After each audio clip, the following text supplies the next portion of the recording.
My name is Nathan Matthews, and in 2015, I drove my RV up to Banff National Park in Canada for a solo camping trip. After years stuck behind a desk crunching numbers as an accountant, I figured some fresh mountain air might clear my head better than any therapist could.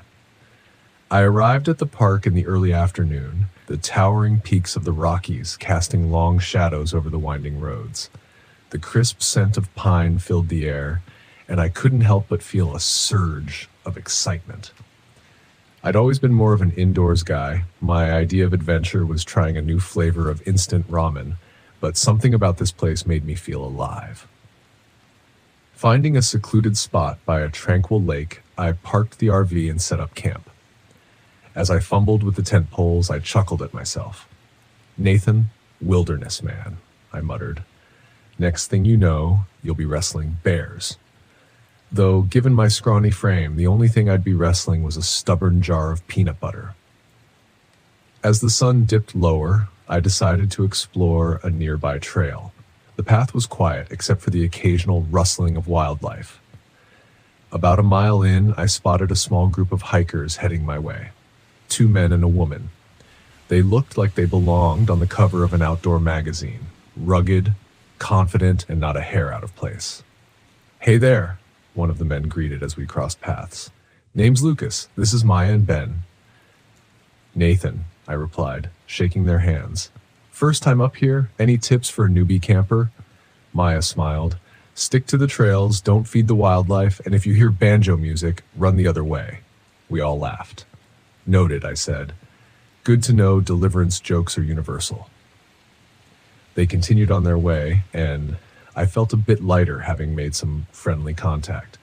Maybe I wasn't as out of place here as I thought. Back at the campsite, I cooked up some instant noodles, so much for branching out, and settled by the fire. The stars began to speckle the sky, and I found myself staring up, pondering life's big questions, like why I hadn't done this sooner. A sudden snap of a twig pulled me from my thoughts. I glanced around but saw nothing. Probably just a critter, I told myself. But then I heard it again, closer this time. I stood up, peering into the darkness. "Hello?" I called out. Silence. "If that's you, Yogi, I don't have any picnic baskets." No response. Shaking off the unease, I sat back down, but the feeling of being watched lingered. Deciding it was just my overactive imagination, I headed into the RV for the night. Sleep didn't come easily. Every rustle of leaves or hoot of an owl had me on edge. "Great job, Nathan," I whispered. Scared of the dark at 35. Morning arrived, and with it a determination not to let my nerves ruin the trip. I planned to hike a longer trail that promised stunning views of the valley. As I prepared my gear, I noticed something odd, footprints around the RV that weren't mine. They were boot prints, but heavier, deeper. Maybe Lucas and his friends passed by, I thought, though it didn't make much sense. Shrugging it off, I set out on the trail. The hike was challenging but rewarding. The panoramic view at the summit was breathtaking. I snapped photos, feeling a genuine smile spread across my face. On the way back, the trail forked and I took a path I hadn't noticed before, thinking it might be a shortcut. After 20 minutes, I realized I was off course. The trees grew denser and the canopy above thickened, casting near endless shadows. "Well, lost in the woods. Classic Nathan," I muttered. As I turned to backtrack, I caught sight of something on the ground. A glint of metal. Bending down, I picked up a rusted hunting knife. The blade was stained, and not just with rust. A chill ran through me, not from fear, but from a gut feeling that something was very wrong. I heard footsteps behind me. Spinning around, I saw a figure standing about 20 feet away, a man in tattered clothing, his face obscured by a dirty baseball cap. His posture was rigid, and in his hand he held a rifle.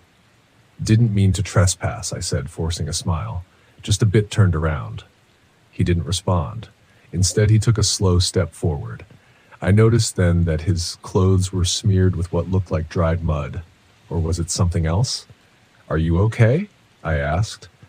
He lifted his head slightly, and I caught a glimpse of his eyes, cold and devoid of emotion. "You shouldn't be here." he said in a flat tone. Right, I'll just head back the way I came. As I moved to walk past him, he blocked my path. Panic started to bubble up.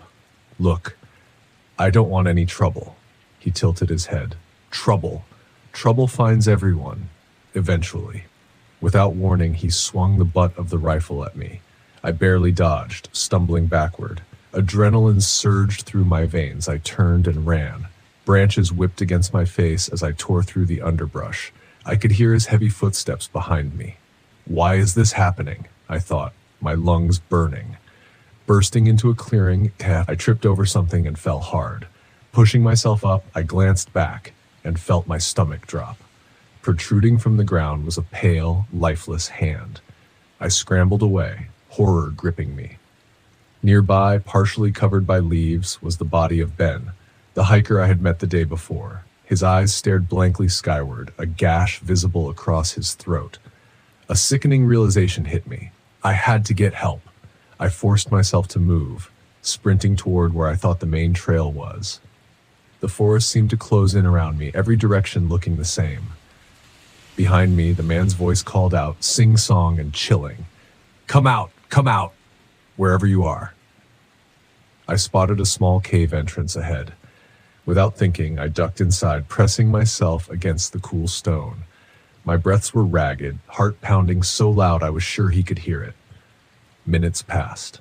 The forest was silent. Peering out cautiously, I saw no sign of him. Maybe he'd gone another way. Gathering my courage, I emerged, keeping low. Making my way carefully, I heard muffled voices. Hope sparked. I wasn't alone. Following the sound, I approached another campsite.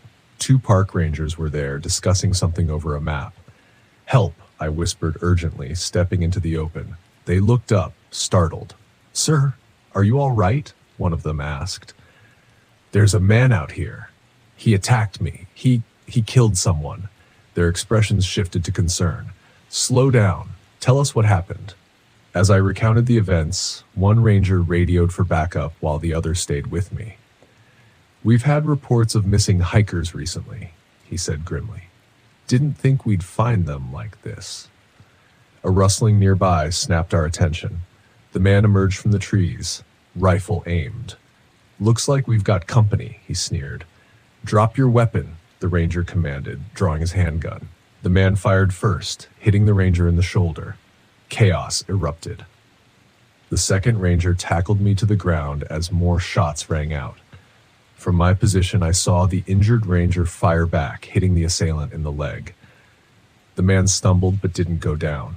His gaze locked onto me, fury burning in his eyes. Backup arrived then, more rangers and local police swarming the area. The man, realizing he was outnumbered, retreated into the forest. They pursued him, and I was escorted back to safety. Later, I learned that Maya, the female hiker, had also been found dead, not far from where I'd stumbled upon Ben. The man was identified as Samuel Griggs, a former hunter who'd lost his grip on reality after a personal tragedy. He believed the park belonged to him, and that outsiders were trespassers to be eliminated. The authorities never caught him. Despite extensive searches, he seemed to have vanished into the wilderness. I returned home, the weight of the experience heavy, but not crushing. Life went on, as it tends to do. Before we dive into the next exciting story, drop a comment below and let me know, what time is it where you're watching from? I'm curious to see where everyone's tuning in from around the world. The fog was thicker than I'd expected. I pulled my RV into a secluded clearing in Pisgah National Forest and stepped out into the damp air, the smell of wet earth heavy in my nose. Everything was muffled, as though the forest was holding its breath. The trees were shrouded in mist, their trunks fading into the gloom, and the trail I had heard so much about was hidden somewhere out there waiting for me. I'd come here to find something unique. My vlog had been stagnating, and I needed a fresh angle. A fellow hiker had mentioned an unmarked trail, a path that didn't appear on any maps, one that locals said disappeared and reappeared as though it had a life of its own. Perfect. If I could document it and film the mystery, my audience would eat it up. I grabbed my camera and set it up, filming a quick introduction. Hey everyone, it's Nate here, and I'm in the middle of the misty Pisgah National Forest, about to track down the infamous Vanishing Trail. Legend says this path comes and goes, and people who wander too far down it don't come back. Let's see if that's true. I packed up my gear and set off into the fog. The forest was silent, the only sound my boots crunching on the damp leaves. I had a GPS in my pocket, just in case, but I didn't plan to use it unless things got really bad. I wanted to go off the grid, find this mysterious trail, and see if there was anything to the rumors. I'd always been a skeptic. Ghost stories and folklore were fun to tell around a campfire, but not much else. As I walked, the fog thickened, swallowing the trees. It clung to my skin, cold and heavy. It wasn't long before I found the first strange marker. A stone slab jutting from the ground, its surface covered in symbols, strange, spiraling shapes that didn't look like any language I knew. I filmed it, talking into the camera as I described the find. This looks like something from an old burial ground, but there's no mention of this on any maps. Really makes you wonder what else is out here, hidden beneath the fog. I kept moving, the trees closing in tighter. The trail I was following became fainter, more overgrown, and soon it was little more than a game trail, barely wide enough to follow. I pushed forward, keeping my camera rolling, but after another hour of hiking, the trail simply disappeared. One moment there had been a clear path, and now it was gone, swallowed by the forest. The mist curled around the trees, thick and almost suffocating, but I was certain I'd been on the right trail. I checked my GPS, but the signal flickered weakly. The screen showed that I was in the middle of nowhere. No path, no landmarks, just a blank screen with a blinking dot. Me, standing alone in the fog. Okay, I muttered. You've dealt with worse. I turned back the way I'd come, but the forest looked different now. The trees seemed closer together, the undergrowth denser. The fog was disorienting, and I had to rely on instinct to retrace my steps. The GPS was useless. I kept walking, scanning the ground for signs of the trail, but there was nothing. I was starting to feel uneasy. That's when I heard it. Footsteps, not mine. I froze, listening. The sound came from deeper in the forest, slow, deliberate footsteps crunching on the leaves. I turned, scanning the fog, but there was nothing, just the swirling mist. Then, out of the gloom, a figure emerged. An older man, his clothes tattered and damp, his eyes wide and vacant. "Hey," I called, my voice echoing through the stillness. "You lost too?" The man looked at me for a moment, then shuffled forward. He seemed off. His clothes were torn, his face pale, and there was a distant look in his eyes like he wasn't entirely there. "I've been walking for days," he said, his voice hoarse. "The trail, it keeps changing." "Are you okay?" I asked, stepping toward him. He shook his head. "No one's okay out here." I frowned, feeling a cold knot of fear tighten in my stomach. "What do you mean?" "The trail, it moves. I've seen it, watched it disappear and reappear. It's not just a path, it's the forest. It doesn't want us to leave." I stared at him, my mind racing. This guy was either delirious or onto something.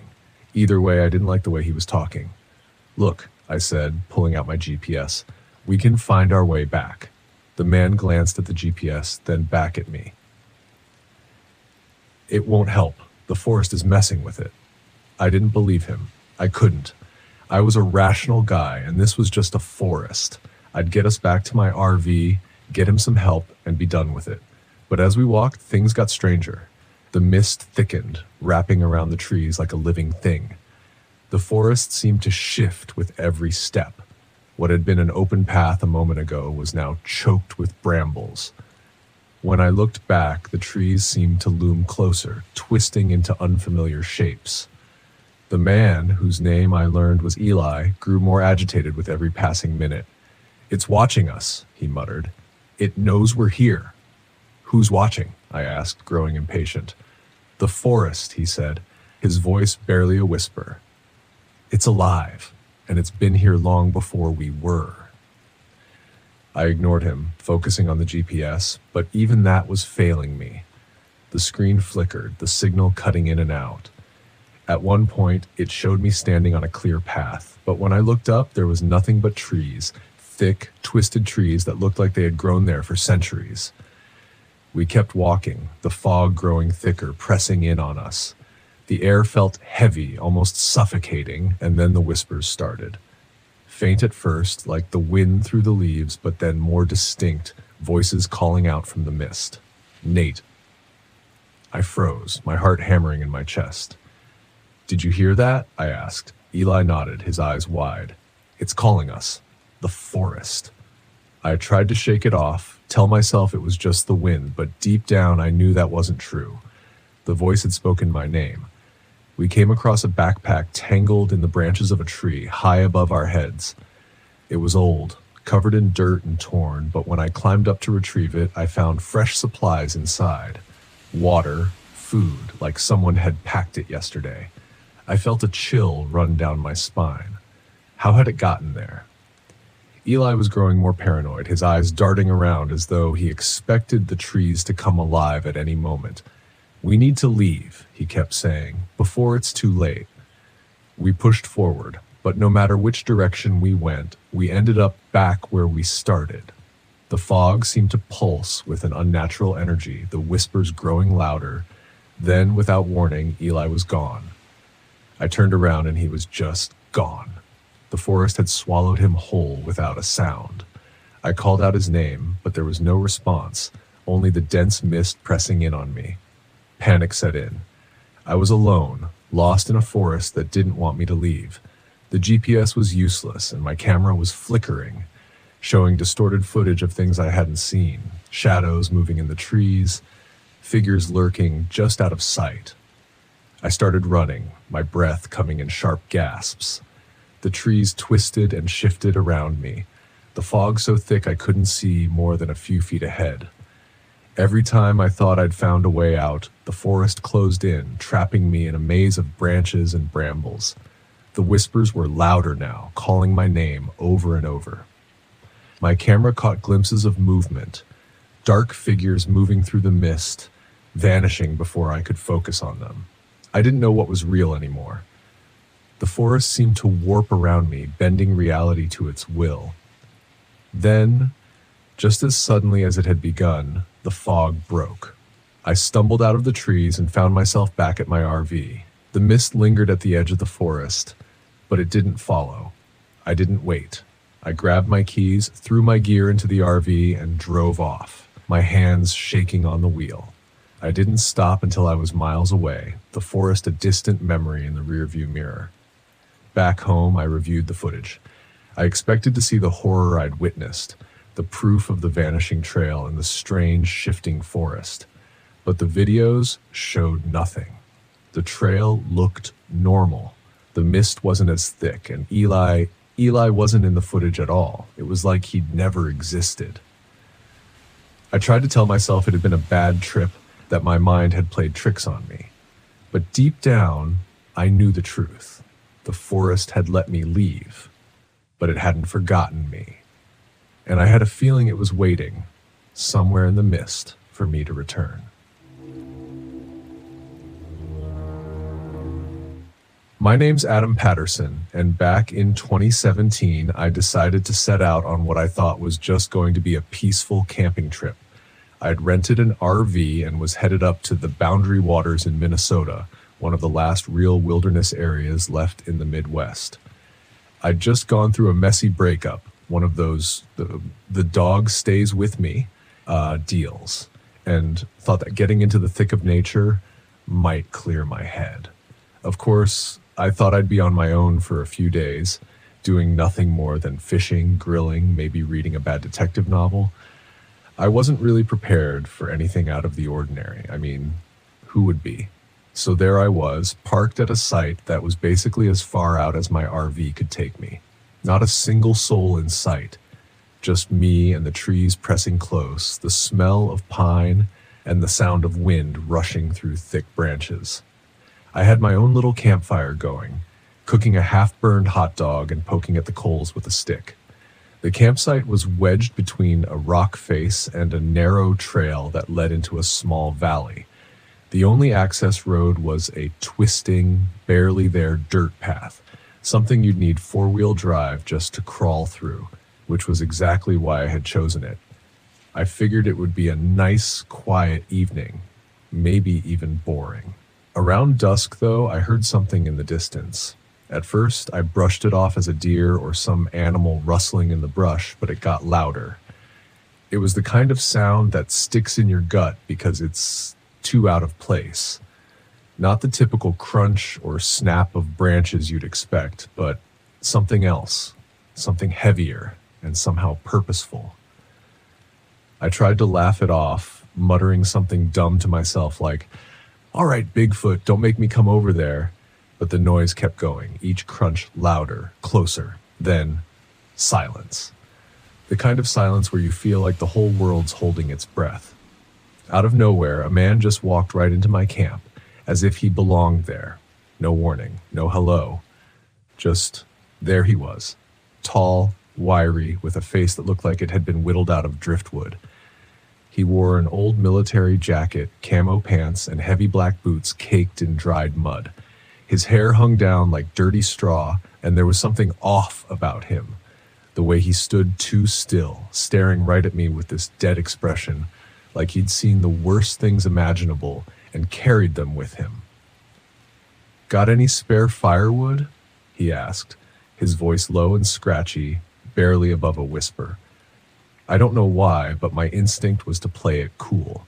I told him sure, there was some by the fire, and gestured to a small pile next to my cooler. He just stared at me, unsmiling, before he picked up a few pieces and stacked them onto my fire like he owned it. Then he sat down across from me, close enough that I could see the dirt under his nails. "Nice spot you got here," he said, still not looking away. "Yeah," I mumbled, trying to keep things light. "Good place to get some peace and quiet. Not many folks around." "Peace is what people say they're after until they find it," he replied, poking the fire with a stick. I laughed awkwardly, wondering what he was on about. He just sat there, still, like he was waiting for something.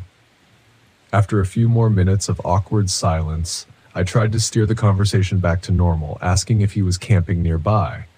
He didn't answer immediately, just stared at the flames as if he hadn't heard me. Finally, he looked up, fixing me with this unnervingly blank look. "I don't camp," he said, his voice steady, cold. "I'm just passing through, following an old path."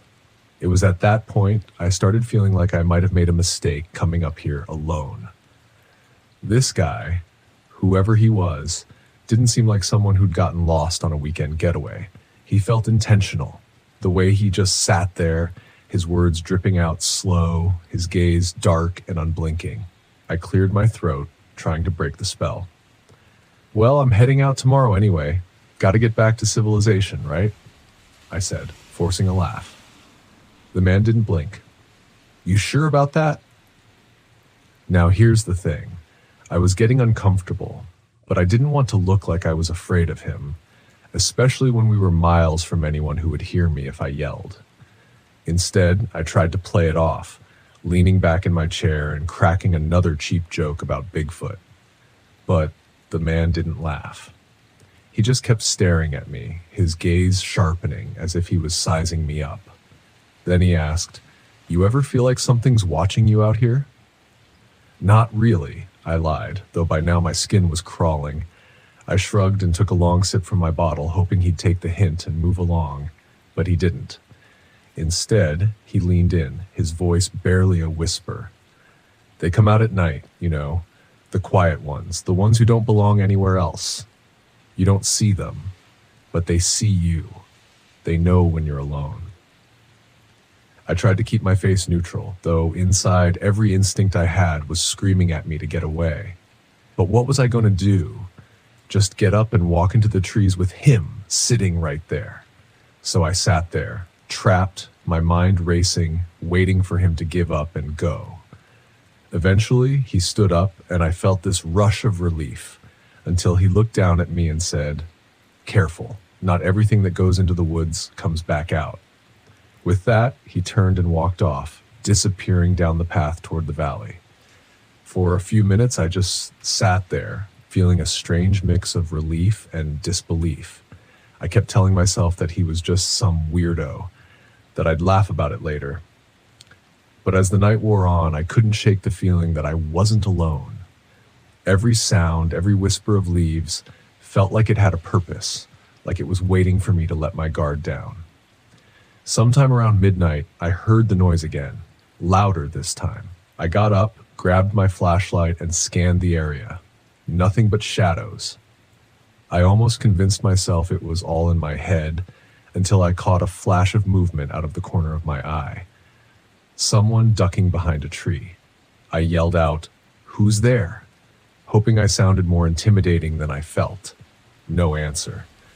I shone the flashlight in the direction where I'd seen the movement, and that's when I saw it. A small pile of sticks arranged in a circle right by the edge of my campsite, like some kind of makeshift trap or marker. And right in the center was my old pocket knife, one I'd left back in the RV. I didn't waste another second. I spun around, scrambling back to the RV as fast as I could. My hands were shaking as I fumbled with the keys, and I barely managed to get the door shut before I heard footsteps crunching outside. Inside, I locked everything I could, my heart pounding so hard it felt like it would burst. I peered out through one of the windows just in time to see him standing there in the beam of the flashlight I'd dropped. He didn't even look angry, just determined. Without taking his eyes off the RV, he reached down, picked up my flashlight, and flicked it off, plunging everything into darkness. My whole body froze. I didn't know what to do, so I just waited, every nerve on edge, listening for any sound, any clue. Then, like some horror movie cliche, I heard the slow scrape of metal along the side of the RV. I don't know if it was a knife, a piece of wire, or something worse, but he dragged it slowly, deliberately, making sure I knew he was still there. Waiting. I gripped my phone, fingers shaking as I tried to dial 911, but there was no signal out here. Nothing. Hours passed like that.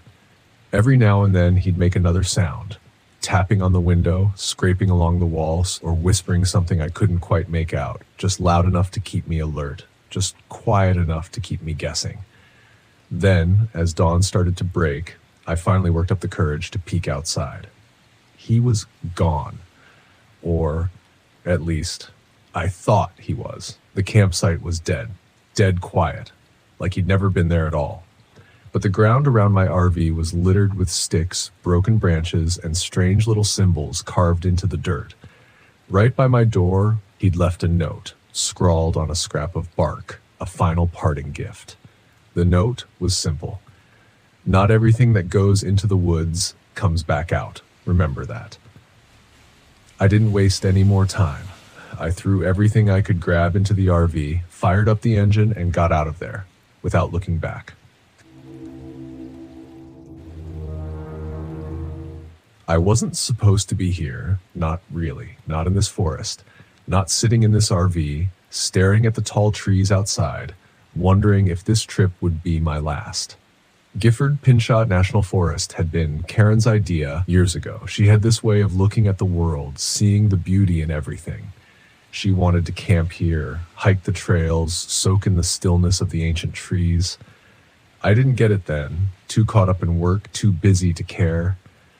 But now, it was all I had left. It had been a year since she died, and I still couldn't make sense of it. A car accident on a quiet street. Just like that, she was gone, and I was left stumbling through life, trying to figure out how to exist without her. This trip was my last attempt at finding something, anything that made sense. So here I was, parked deep in the middle of nowhere, hoping that the forest would somehow offer answers. I didn't know what else to do. The trees stretched up into the sky, their thick trunks casting shadows that lingered even in the daylight. It was beautiful, in a way, but it felt empty without her. I could almost hear her voice telling me to look at the wildflowers or marvel at the way the sunlight filtered through the branches. I stepped out of the RV, the cool, damp air wrapped around me. The scent of pine and moss was thick, earthy. Everything seemed so alive, and yet all I could feel was the weight of the past pressing down on me. I started a small fire, just like I'd done the past few nights, and sat there watching the flames dance. The crackling wood was the only sound in the stillness. That's when I heard it. Footsteps. They were faint, barely audible over the fire, but distinct enough to make me stand up, heart pounding in my chest. I looked around, scanning the tree line, but saw nothing, just shadows. I told myself it was probably a deer or maybe some other animal, but the feeling stuck, the sense that someone was watching me. I wasn't alone. I sat back down, trying to shake the unease, but it lingered. I couldn't stop thinking about the old man I'd met the day before. Edgar. He'd been wandering the campground when I arrived, his wrinkled face covered in a scruffy beard, eyes sharp despite his age. He was friendly enough, but there had been something off about him. "You came at the wrong time," he'd said, staring at me with a knowing look. "Why is that?" I'd asked, brushing it off. "Some things shouldn't be disturbed, especially at night. The forest, it has its secrets." I didn't know what to say to that, so I didn't respond. But his words stuck with me, replaying in my mind as I sat by the fire. What did he mean by secrets? What was he talking about? I hadn't thought much of it at the time, but now, sitting in the dark with the fire flickering low, I couldn't shake the feeling that there was something more to what he'd said. The wind picked up, making the trees sway, their branches creaking overhead. The fire sputtered as the breeze caught it, and I stood up again, feeling restless. I needed to move, to walk, anything to clear my head. I grabbed my flashlight and headed into the forest, just far enough to feel like I was doing something. The beam of light cut through the darkness, illuminating the trunks of the trees but casting long shadows everywhere else. My footsteps were the only sound now, crunching softly on the forest floor. I don't know how far I walked before I saw the first symbol. It was carved into the bark of a tree, a spiral-like shape that looked old, weathered by time. I crouched down, running my fingers over it. It was smooth, unnaturally so, like it had been carved recently. I stood up, shining the light around, and spotted more symbols carved into the trees at odd intervals, spirals, faces, shapes that made no sense. They all seemed to be pointing deeper into the forest, like a trail leading me somewhere. A chill ran down my spine. I turned back, trying to ignore the nagging curiosity that pulled at me. I wasn't here to chase after strange carvings. I was here to, well, I didn't know why I was here anymore, but this wasn't it. As I made my way back toward the RV, the air seemed heavier, colder. I couldn't hear the wind anymore, and the shadows seemed darker.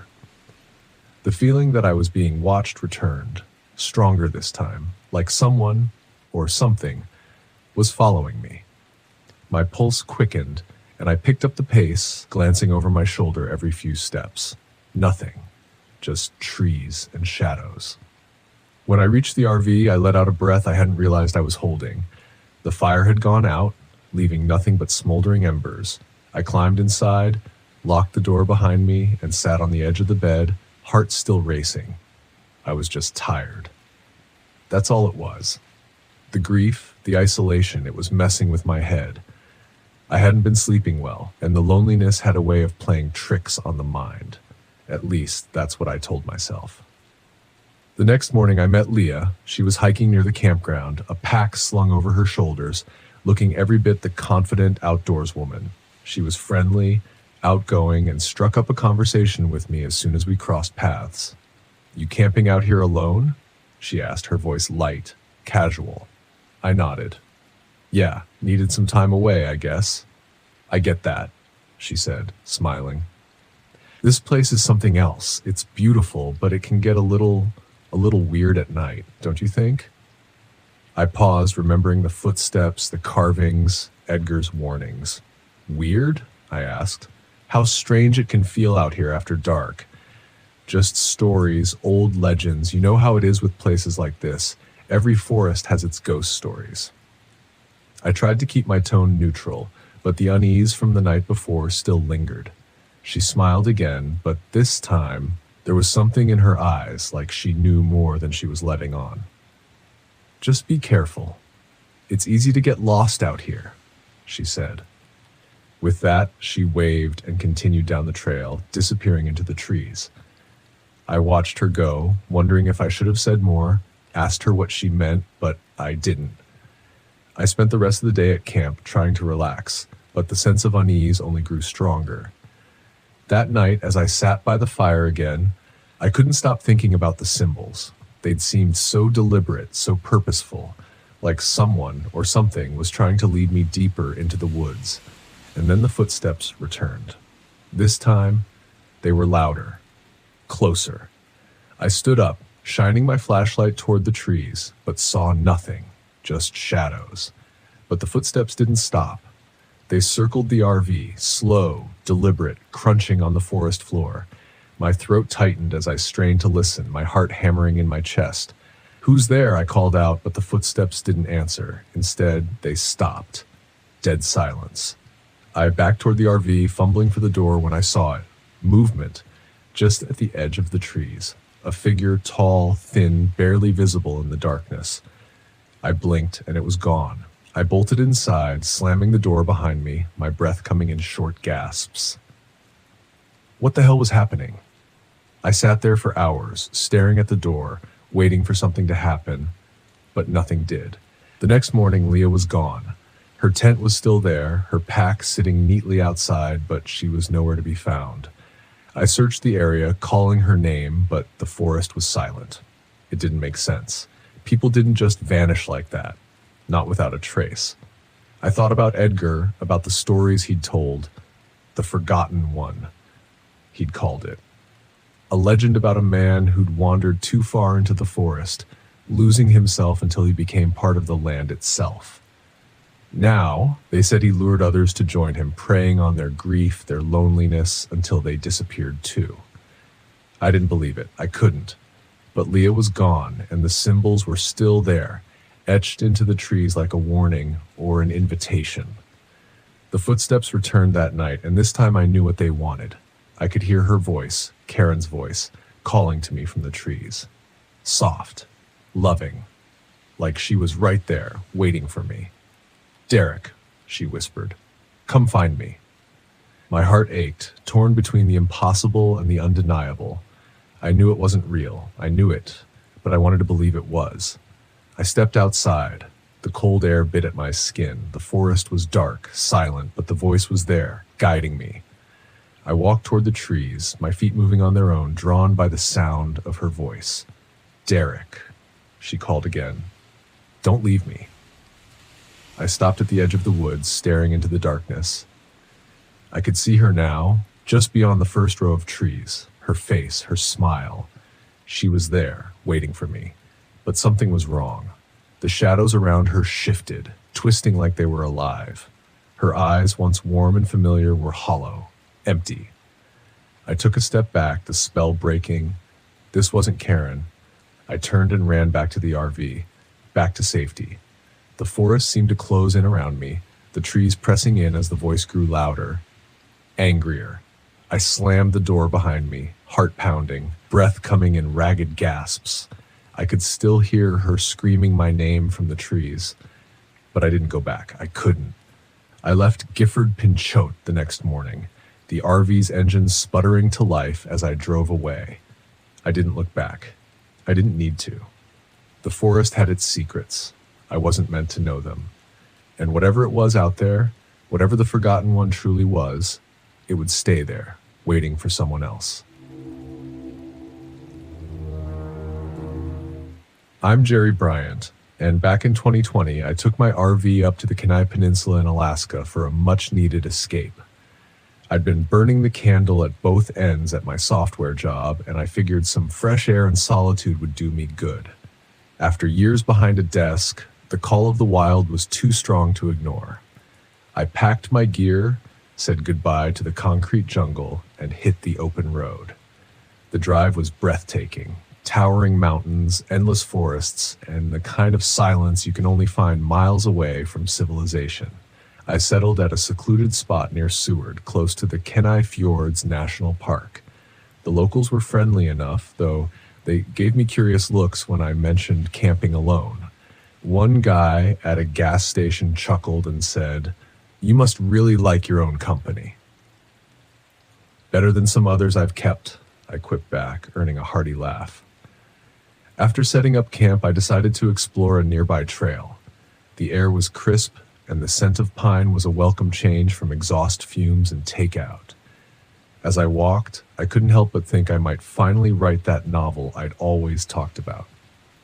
About an hour in, I noticed heavy-duty traps scattered off the path. They were large, ominous, and definitely not for small game. "Well, that's one way to catch dinner," I muttered. Seemed excessive, but who was I to judge local hunting customs? Returning to the RV, I found a note pinned to the door in scrawled handwriting. It read, "Not safe here. Leave now." I looked around expecting to catch someone watching, but the woods were still. "Very funny," I called out. "You almost had me." Shrugging it off as a prank, I crumpled the note and went inside. That night, as I was grilling some burgers, a fellow camper approached. He was tall and lanky, with a wild beard and eyes that seemed to dance with mischief. "Smells good," he said. "Name's Hank." "Leander," I replied. "Want one? I've got plenty." "Don't mind if I do," he grinned. We chatted over dinner. Hank was a wanderer, the kind of guy who collected stories like souvenirs. He had a joke for every occasion. "Why don't bears wear socks?" he asked. "No idea." "Because they have bare feet." I groaned, but couldn't help laughing. His humor was infectious. As the stars blanketed the sky, our conversation turned to local legends. "Ever hear about the Trapper?" Hank asked. "Can't say I have. Story goes there's a guy out here who sets traps for more than just animals. People go missing, and all they find are those big snares." I raised an eyebrow. "Sounds like a campfire tale." "Maybe," he said, looking into the flames. "But folks around here take it seriously." Later, as I lay in bed, I couldn't shake the unease, the note, the traps, Hank's story. It all swirled in my mind. "Get a grip," I told myself. "You're letting tall tales spook you." The next morning, I decided to hike a different trail, hoping a change of scenery would clear my head. Along the way, I stumbled upon an old cabin tucked behind dense foliage. It looked abandoned, but curiosity got the better of me. Inside, the place was a mess. Rusted tools, torn clothes, and a smell that turned my stomach. On a makeshift table lay an array of knives meticulously arranged. Unease prickled at the back of my neck. Then I saw it, a wall covered in photographs. Some were of landscapes, but others were of people.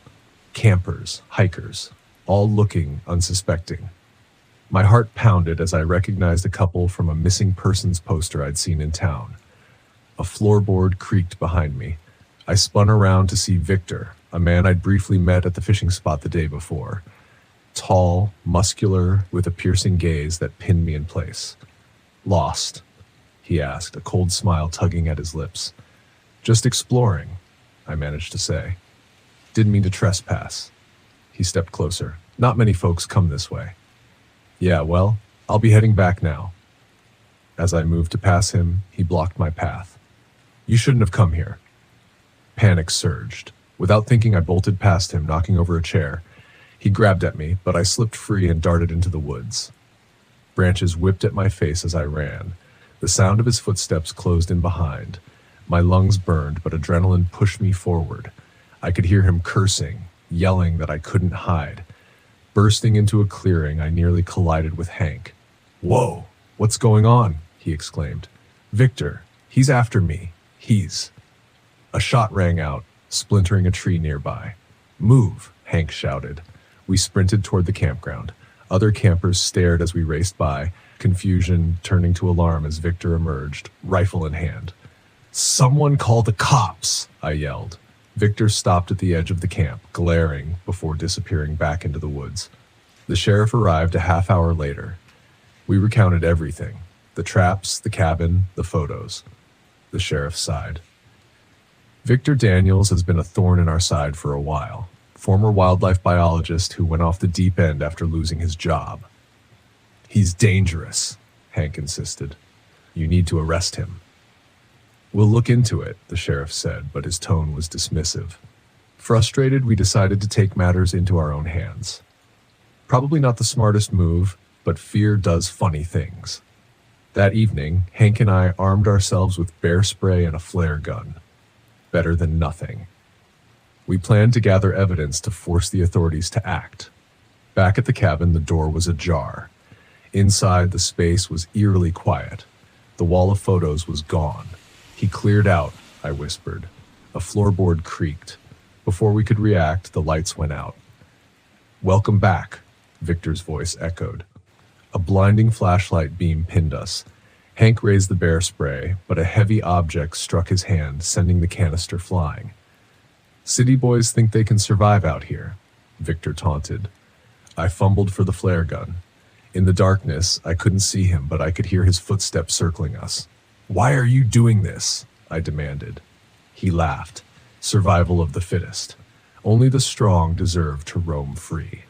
A sudden scuffle sounded as Hank tackled Victor. They grappled, knocking over furniture. I fired the flare gun blindly. The flare ignited the curtains, flames licking upward. Time to go, I shouted, grabbing Hank. We stumbled out as the cabin became an inferno. Victor's screams echoed behind us. Outside, the night was chaos.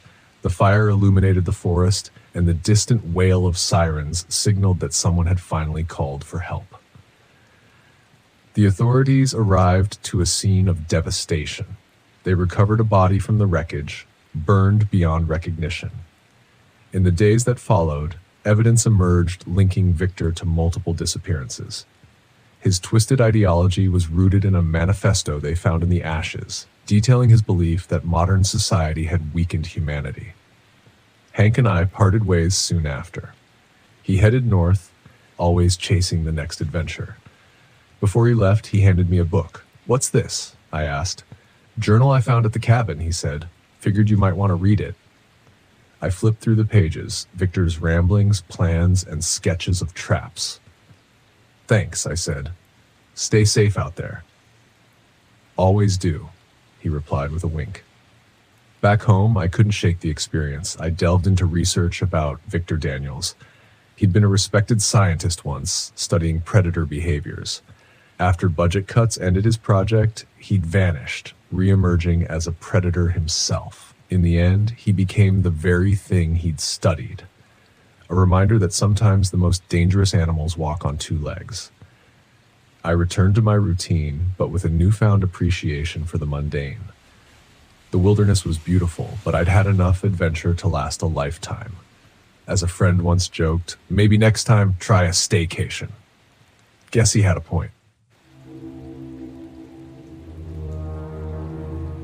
I thought the desert would heal me.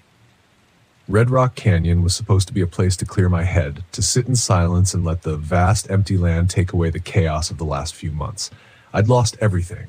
My wife, my job, and I needed something, anything, to remind me there was still some peace left in the world. Instead, it felt like I'd driven into a nightmare. I parked the RV at the far end of the campground, as far away from the few other campers as I could get. I wanted solitude, to think, or maybe to stop thinking. I wasn't sure. The sun was setting as I stepped out, casting a deep orange glow across the red sandstone cliffs. It was beautiful, the kind of beauty that made you feel small, like the world was too big for you to matter. Maybe that's what I needed. I'd been driving for hours, with only the occasional crackle of the radio for company. The RV was old, creaking and groaning as I navigated the winding roads into the canyon. It had seen better days, much like me. As I stretched, a low rumble came from under the hood. Great, I muttered, giving the RV a half-hearted kick. The engine had been acting up for days, but I figured I could deal with it later. I wasn't here for that. I was here to get away, to let the emptiness of the desert swallow me whole. That night, after I'd settled in, I sat outside the RV, staring up at the stars. Out here, away from the city, the sky was incredible, clear, endless. But as the stars twinkled overhead, I noticed something strange. At first, I thought they were planes, blinking in and out far above the canyon. But then they moved too fast, too erratically. I leaned forward, squinting. There were 3 of them, glowing faintly blue, darting through the sky in impossible patterns. They weren't planes. I wasn't sure what they were.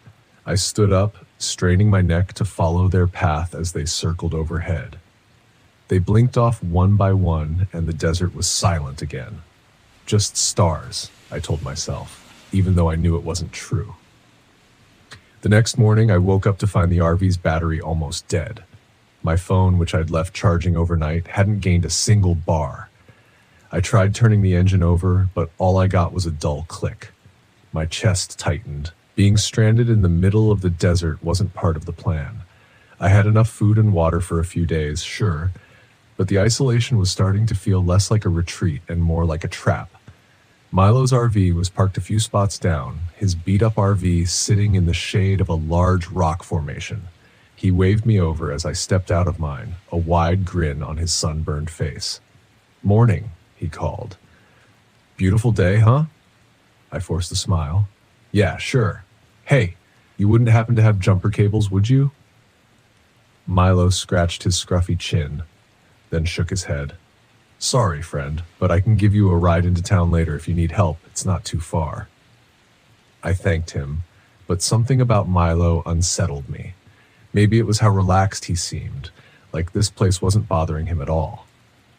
As I stood there, he tilted his head toward the canyon walls. "You see the lights last night?" he asked. I froze. "Yeah, what were they?" He shrugged, like it was nothing. "Oh, those things. People talk about them all the time. Could be military, could be something else. No one really knows, but they've been around as long as I've been camping out here." I laughed nervously. "Something else, huh?" Milo smiled, but it didn't reach his eyes. "People say they're not from this world. I don't know about that, but sometimes they follow you. Just don't go too far out at night and you'll be fine." I forced another laugh, but my stomach churned. Milo's tone was too casual, too accepting. I thanked him again and went back to my RV, trying to shake off the feeling that I was missing something important. The day dragged on, the heat baking the ground beneath my feet. I spent the afternoon hiking a short trail near the campground, trying to clear my head, but the vast emptiness only made me feel more alone. I kept thinking about the lights, about how they'd moved, how they seemed to watch me. That night, they returned. I was sitting outside again, nursing a warm beer and staring at the sky when I saw them. 3 faint blue lights hovering over the canyon. This time, they were closer, too close. They flickered almost playfully, darting back and forth like they were searching for something. I stood up, my heart pounding. It didn't make sense. Nothing about this place made sense. I backed toward the RV, never taking my eyes off the lights, but as I reached for the door, the lights blinked out, gone, just like that. A cold breeze swept through the canyon and I shivered. It was too quiet. No wind, no insects, nothing. Just the dead, suffocating silence of the desert. Then the RV lights flickered once, twice, and went dark. My chest tightened as I stumbled into the RV, fumbling for the flashlight. I clicked it on, but the beam was weak, barely cutting through the darkness. The electrical panel was dead, and my phone wouldn't turn on. Every piece of technology I had was failing, and I had no idea why. A sudden knock on the door made me jump. "Chris, you okay?" It was Emily, the hiker I'd met earlier that day. She'd pitched her tent nearby, planning to stay for a few nights before heading out. I opened the door, trying to hide my panic. "Yeah, just some electrical issues," I said, forcing a smile. "Everything's dead. I'm guessing the battery's shot." Emily frowned, glancing back at her tent. "That's weird. My phone's dead too, and my flashlight keeps flickering." Her voice was calm, but I could see the worry in her eyes. She felt it too, the strangeness in the air, the weight of the silence. She stepped closer, her voice dropping to a whisper. "Do you think it's the lights?" Milo told me about them earlier, said people disappear sometimes. I swallowed hard, trying to keep my breathing steady. "Disappear?" Emily nodded, her gaze drifting toward the canyon. "Yeah, it's mostly stories," but he seemed pretty convinced. For a moment, neither of us spoke. The air felt thick, heavy, like the desert was closing in on us. I wasn't sure if I believed in Milo's campfire tales, but the lights, they were real, and they weren't natural. "We should get out of here," Emily said, breaking the silence. "I don't like this." "I can't," I replied. "My RV won't start." She hesitated, then nodded. "Mine either. I tried earlier, but it's completely dead." We stood there, staring at each other, bust thick, the weight of the situation sinking in. Something was wrong with this place. The lights weren't just an oddity. They were doing something, affecting everything around us, and we were stuck miles from any help. "We'll wait till morning," I said, trying to sound confident. "Maybe it's just a temporary glitch. We'll figure it out." Emily didn't look convinced, but she nodded and headed back to her tent. I locked the RV door behind her, though I wasn't sure what good it would do. That night, I barely slept. The silence was oppressive, like a blanket wrapped too tight around me. Every creak of the RV, every gust of wind made my heart race. I kept waiting for the lights to come back, to hover outside my window, but they didn't. Instead, I woke up sometime in the early hours, drenched in sweat, my head pounding. I sat up, blinking in the darkness. Something was wrong. I glanced at my watch. It didn't make sense. I'd checked the time just moments ago, and it had been midnight. Where had the hours gone? I stumbled outside, feeling disoriented. The air was cooler now, the desert's chill settling in. The stars were out, but there was no sign of the lights. My mind was foggy, like I'd been dreaming, but the dust on my boots told me I'd been walking. But where? And why? Panic surged through me. I couldn't remember. Hours were missing, and I had no idea what had happened. The lights were playing with us, toying with our sense of reality. I ran toward Emily's tent, calling her name, but when I got there, she was gone. Her tent was empty, her pack still there, but she was nowhere to be found. "Emily!" I shouted, my voice echoing off the canyon walls. Nothing. The only sound was the wind. I backed away, my heart hammering in my chest. This wasn't real. It couldn't be. But the lights, the missing time, it all pointed to one terrifying conclusion. We weren't alone. I sprinted back to my RV, slamming the door behind me, and tried the engine again. To my shock, it roared to life. The headlights flickered on, and I didn't hesitate. I jammed the gear shift into drive and tore out of the campsite, gravel kicking up behind me as I sped down the winding canyon road. I glanced in the rearview mirror for just a second. I saw them, the blue lights hovering in the distance, watching me leave. I didn't stop driving until I hit the outskirts of Las Vegas.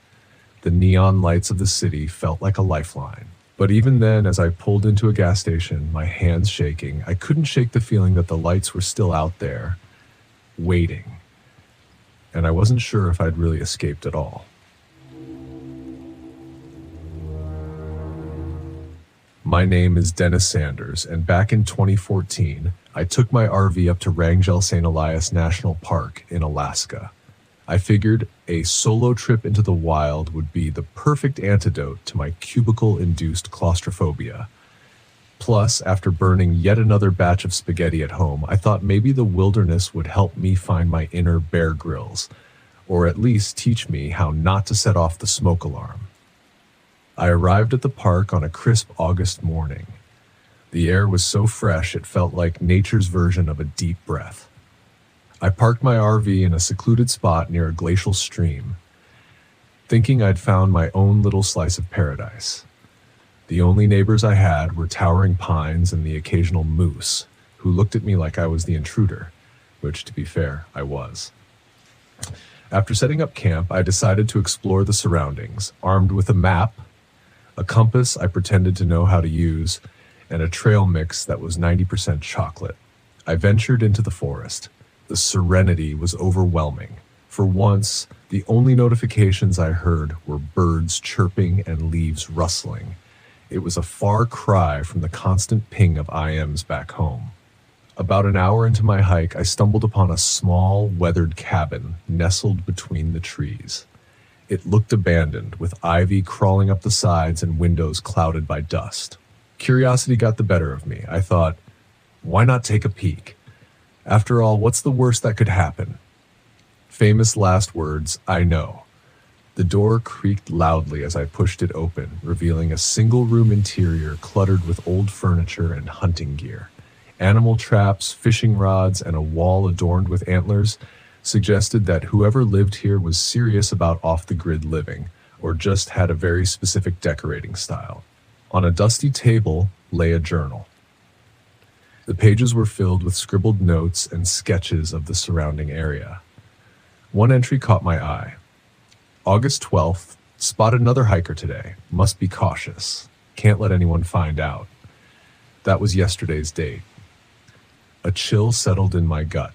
Maybe the cabin wasn't as abandoned as it seemed. I decided it was best to head back to my RV. The sun was starting to dip behind the mountains, and I didn't want to navigate the forest in the dark. As I retraced my steps, I couldn't shake an uneasy feeling.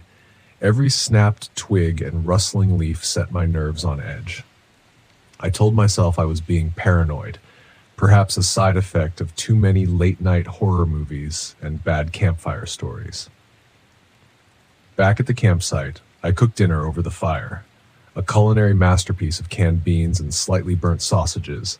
I mused that Gordon Ramsay would have a field day critiquing my cooking skills. It's so raw, it might just get up and walk away. I imagined him shouting.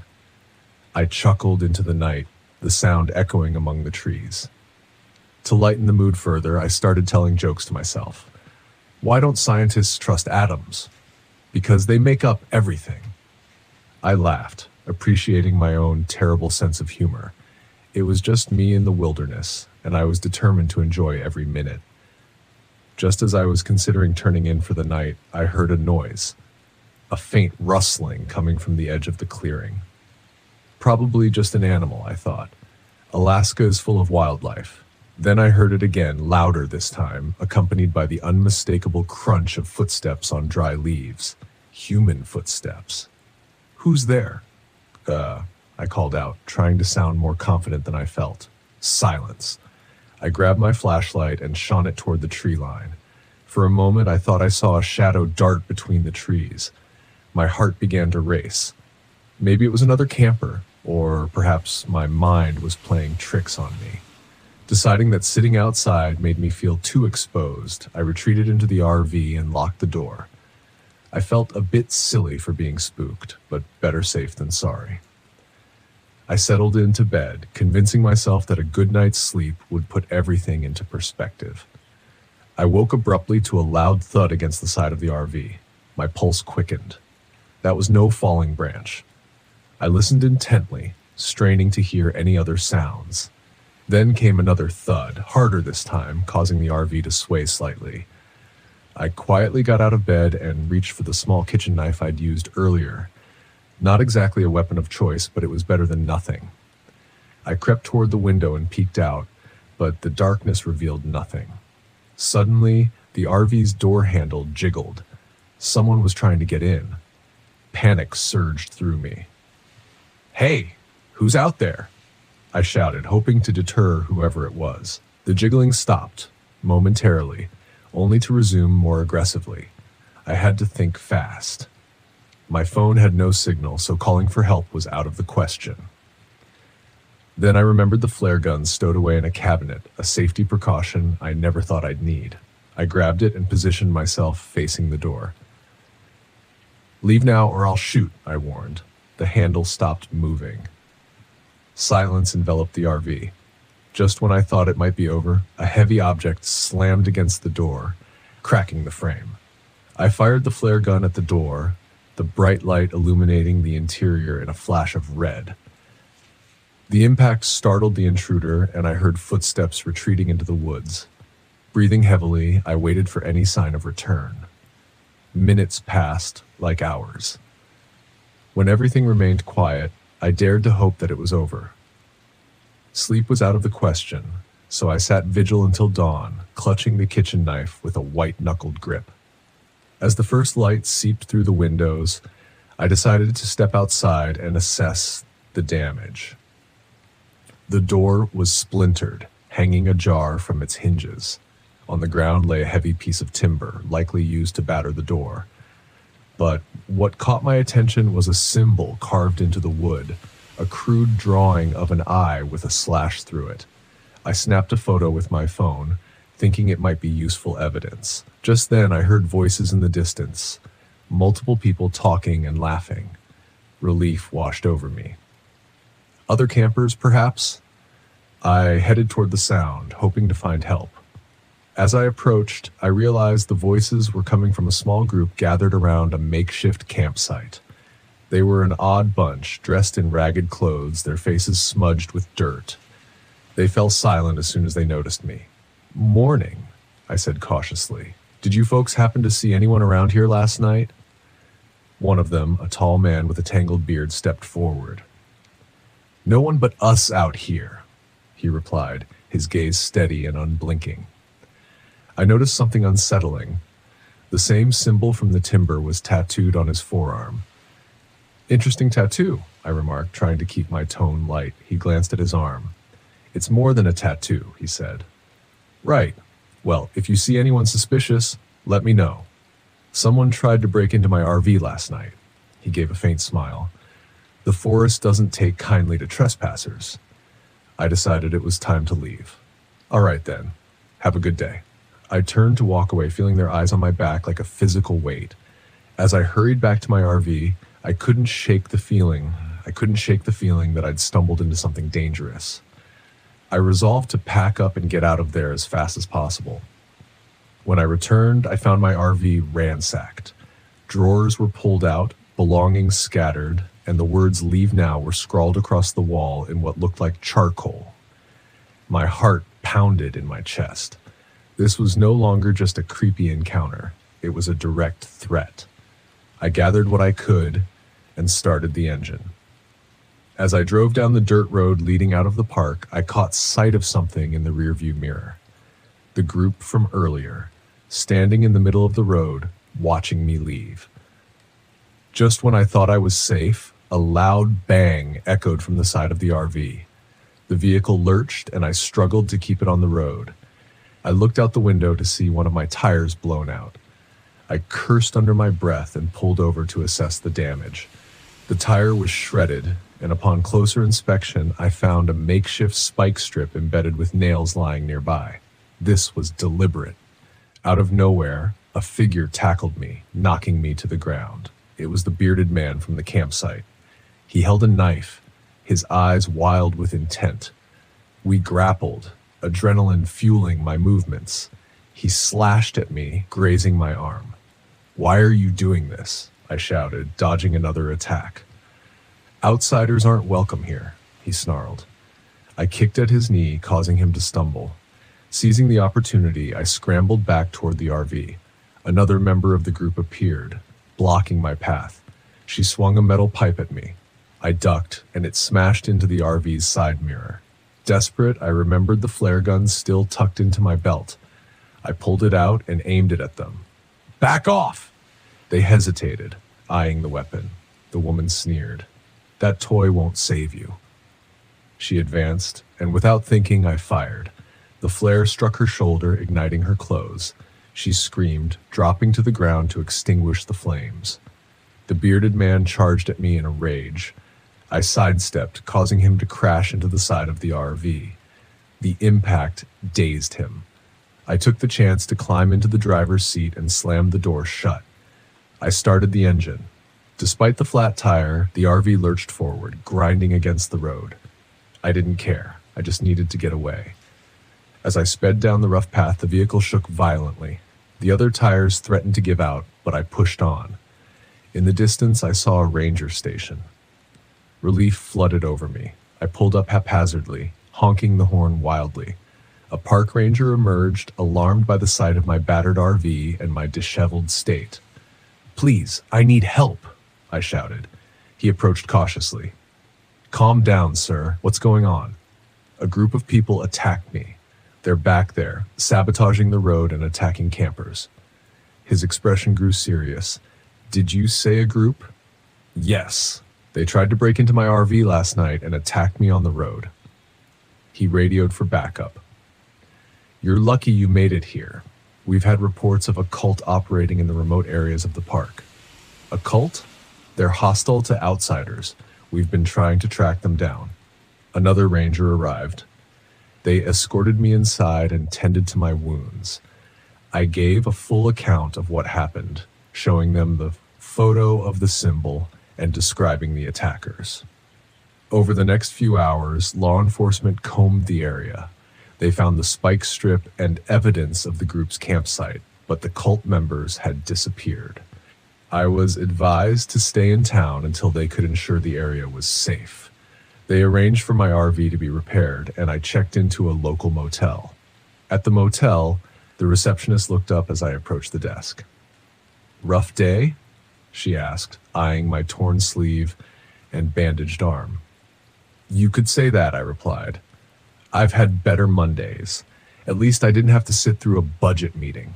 She chuckled. "Well, we've got cable and hot water. Sometimes that's all you need. Throw in a decent cup of coffee and you might just convince me to stay forever." The following day, news came in. The authorities had discovered several shallow graves near where my RV had been parked. The bodies of missing hikers were recovered, victims of the cult's gruesome acts. I realized how close I'd come to becoming one of them. As for the cult, they remained at large. Their leader, identified as Marcus Hale, was a former survivalist with a history of violent offenses. He had gathered a group of like-minded individuals preying on unsuspecting campers and hikers. I decided it was time to head home. The allure of the wilderness had lost its charm. Before leaving, I thanked the rangers for their help and provided any additional information they needed. I drove out of Alaska, the road stretching ahead like a promise of safety. As I left, I couldn't help but think about Marcus Hale, a man who had turned his back on society, choosing isolation and violence over humanity. I drove on, the open road ahead, leaving the shadows of the forest and its secrets behind.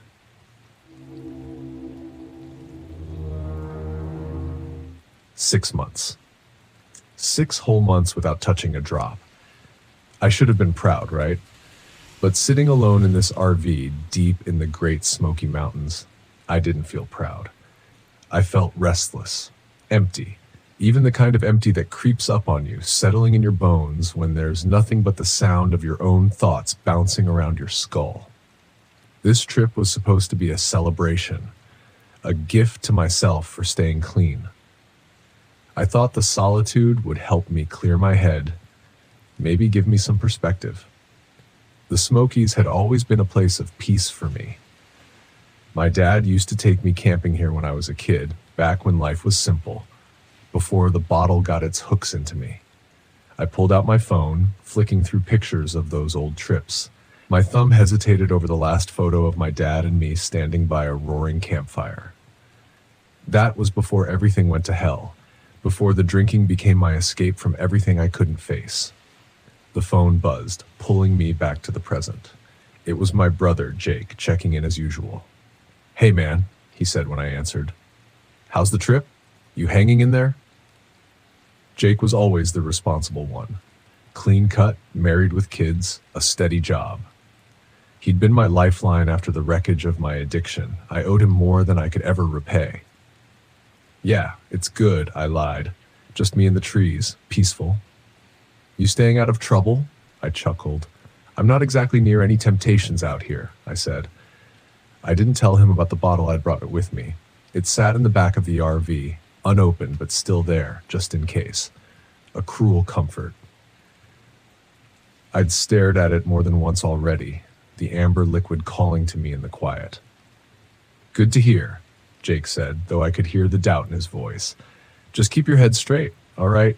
I know it's tough being out there alone, but you got this. Call me if you need anything. I will. Thanks. I ended the call and tossed the phone onto the bed. The sun was setting outside, casting long shadows through the trees. The sky faded from a soft orange to deep purple, and with it, the familiar sense of isolation began to settle in. The first night in the Smokies should have been serene, but as soon as the darkness took over, I felt it, the unease. The forest around me was too quiet. It was like it was holding its breath. No wind, no rustling leaves, just the faint crackle of my campfire outside. I sat at the picnic table near the fire, trying to relax, but the silence only seemed to grow heavier. I poked at the flames with a stick, hoping they'd somehow keep the stillness at bay. Then I heard it, a whistle. Faint at first, like a breeze cutting through the trees, but unmistakably human. I froze, listening. It was tuneless, just a single drawn-out note that seemed to float through the air. I scanned the tree line, but there was nothing. No movement. No one else was supposed to be this far out. I'd parked in a secluded area of the park, away from the main trails. The whistling continued, soft but constant. Probably just the wind, I muttered to myself, but even as I said it, I knew that wasn't true. It didn't sound like wind. It sounded deliberate. I stood, the hairs on the back of my neck prickling, and slowly circled the fire. I kept the flames between me and the trees, my eyes darting between the dark shapes of the pines. The whistle came again, louder this time, closer. My heart hammered in my chest, the familiar anxiety clawing its way up my throat. "Who's there?" I called, my voice breaking the thick silence. No response, just another long, drawn-out whistle. I grabbed my flashlight from the RV and swept the beam through the trees. The light cut through the darkness, but all I saw were shadows. No footsteps, no crunch of leaves, just that damn whistling, drifting through the trees like a ghost. Didn't sleep much that night. The next day, I tried to convince myself it was nothing. It had to be nothing, right? Just a trick of the wind. The mountains could be strange like that, especially at night. Still, I couldn't shake the feeling that I wasn't alone. The bottle of whiskey in the back of the RV started to look more and more appealing, but I shoved that thought down. I wasn't here for that. Not this time. To clear my head, I went for a hike, following a trail that wound through the dense forest. The air was crisp, the smell of pine and damp earth filling my lungs. For a while it worked. I could almost forget about the night before. Almost. That's when I saw the first marking. It was carved into the bark of a tree, a rough, jagged symbol that looked like a spiral or maybe an eye. I couldn't tell. It didn't look natural, though. It felt intentional, like a warning. I ran my fingers over it, the grooves deep and uneven. I kept walking, but the further I went, the more of the symbols I saw. Spirals, faces, strange runes carved into the trees, all leading deeper into the woods. It felt like they were guiding me somewhere, though I wasn't sure I wanted to find out where. That night, the whistling returned. I was sitting by the fire again, trying to keep my mind off the bottle, when the sound came drifting through the trees. This time, it wasn't soft, it was louder, closer. I stood up, flashlight in hand, and scanned the forest. My heart pounded in my ears, my mouth went dry.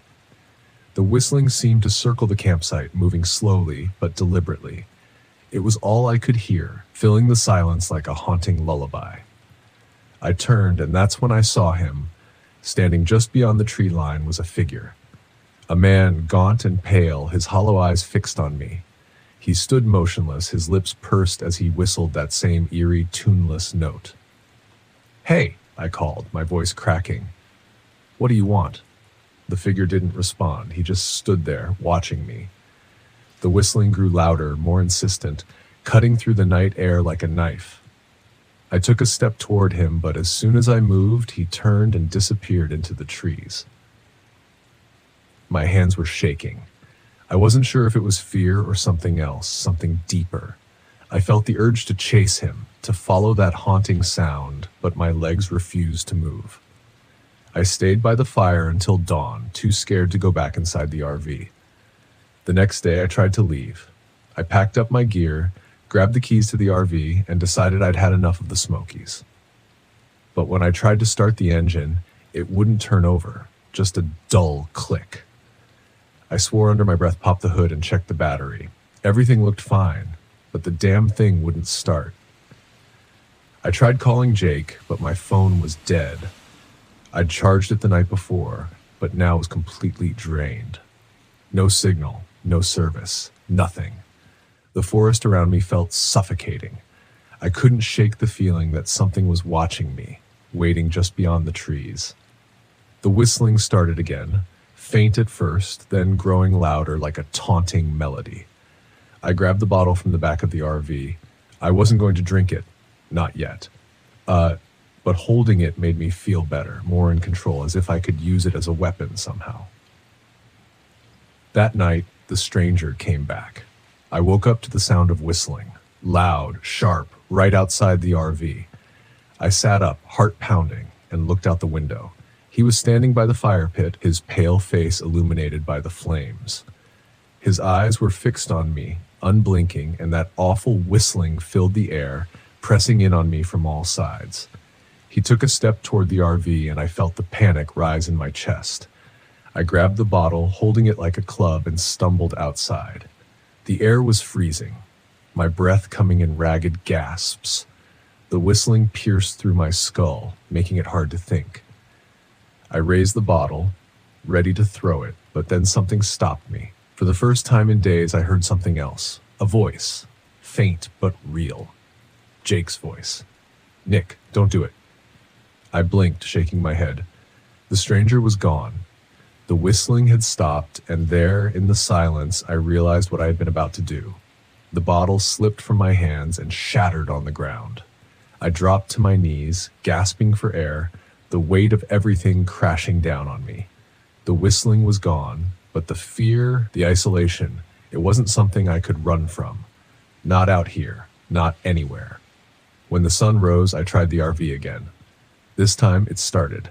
I drove out of the Smokies that morning, not looking back.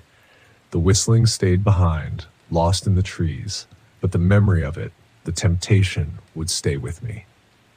6 months sober. But this trip taught me something I hadn't been ready to face. Some demons don't live in bottles.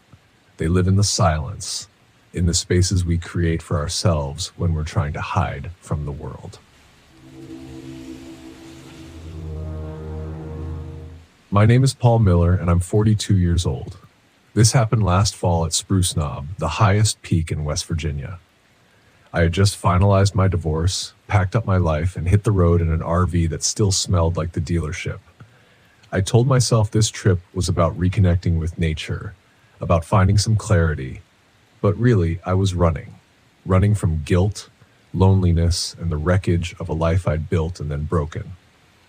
I chose Spruce Knob because it was isolated, and isolation was exactly what I thought I needed. I didn't know the stories. I didn't know about the Devil's Rock. If I had, I'd like to think I would have turned back, but honestly, I don't know if I could have resisted. I arrived in the late afternoon, the sun slipping behind the ridge as I parked my RV at a campsite near the summit. The forest here was dense, the spruce trees standing like sentinels in the fading light. I set up a small fire and sat by it, nursing a cup of coffee that had long since gone cold. That's when I met Eli. He was the kind of man who looked like he belonged in the mountains, tall, broad-shouldered, and weathered like an old oak tree. I'd stopped by the trailhead earlier to get a map, and he must have noticed the out-of-date plates on my RV because he wandered over to introduce himself. "You're new around here," he said, his voice gravelly but not unkind. "Just passing through," I replied. We talked for a while, mostly about the trails and the weather. Then, as if it were an afterthought, Eli asked, "You hear about the Devil's Rock yet?" I shook my head, curious despite myself. "It's an old legend," he said, leaning against a tree. "There's a boulder deep in the woods, smooth as glass, they say. Folks claim if you touch it, you can make a wish, but it always comes at a price. I laughed nervously. And what's the price? Eli's eyes darkened. Depends. Sometimes it's your sanity, sometimes it's worse. I tried to brush it off as campfire talk, but his tone stayed with me long after he walked away. The first night was uneventful, but strange things started happening the next day. I set out on one of the trails Eli had recommended, hoping to clear my head and maybe snap a few photos. The forest was quiet, too quiet. No birds, no rustling leaves, just the sound of my boots crunching on the dirt. That's when I noticed the trail veering off to the right, unmarked and overgrown. I don't know why, but I felt compelled to follow it. The path twisted through the trees, narrowing until I reached a clearing. In the center of the clearing stood a massive boulder, smooth and black, its surface glinting faintly in the dim light. Dead trees surrounded it, their branches bare and skeletal. I didn't stay long. There was something about the place that made my skin crawl. That night, the tapping started. I was lying in bed, half asleep, when I heard it, a soft rhythmic tapping against the side of the RV. I froze, my heart pounding. It sounded like someone or something was knocking. But when I finally mustered the courage to look outside, there was nothing there. The next morning, I found small handprints in the dirt outside the RV. They were faint, but unmistakable, as if left by a child. I shook it off as my imagination. But later that day, I saw her. She was standing just off the trail, a teenage girl with pale skin and long, dark hair. She wore a tattered dress that looked like something out of a history book, and her eyes were wide and pleading. "Are you lost?" I called out. She nodded, but didn't speak. I stepped toward her, but before I could get close, she turned and darted into the woods. I chased after her, shouting for her to wait, but she disappeared, leaving no trace but a trail of faint footprints leading toward the clearing. When I returned to the RV, the unease I'd been feeling turned into something darker. I couldn't shake the girl's image from my mind, her hollow eyes and the way she seemed to vanish into thin air. That night, I dreamed about the Devil's Rock. In the dream, the girl was sitting on the boulder, her hands resting on its smooth surface. Her voice was soft but insistent. "It can give you what you want." When I woke, I couldn't get her words out of my head. The next morning, I decided to find the boulder again. I didn't know what I was expecting. Answers, maybe, or closure. The unmarked trail was easier to find this time, as if it had been waiting for me. The clearing was just as I remembered it, the boulder looming in the center like some ancient monolith. The air was heavy, the kind of heaviness that presses against your chest and makes it hard to breathe. And then she appeared. The girl stood on the far side of the boulder, her expression vacant. She raised a hand, motioning for me to come closer. "Who are you?" I asked, my voice trembling. She didn't answer. Instead, she placed her hand on the boulder and whispered, "It can give you what you want." I hesitated, my heart pounding. The memory of my family, the laughter of my kids, the warmth of my ex-wife's smile flooded my mind. I hadn't seen them in months, and the thought of a second chance was intoxicating. Before I could stop myself, I reached out and touched the rock. At first, nothing happened. I felt a faint vibration beneath my fingers, but that was all. Disappointed, I returned to the RV, trying to convince myself it had been a foolish impulse. But that evening, my phone rang. It was my ex-wife. "I've been thinking about us," she said, her voice tentative. "Maybe we should talk." The weight in my chest lifted, replaced by a flicker of hope. I thought the rock had worked, that I'd been given a miracle. But the miracle came with a price. That night, the girl returned. She appeared outside the RV, her face pressed against the window. Her eyes were no longer pleading. They were dark, empty voids that seemed to suck the air from the room.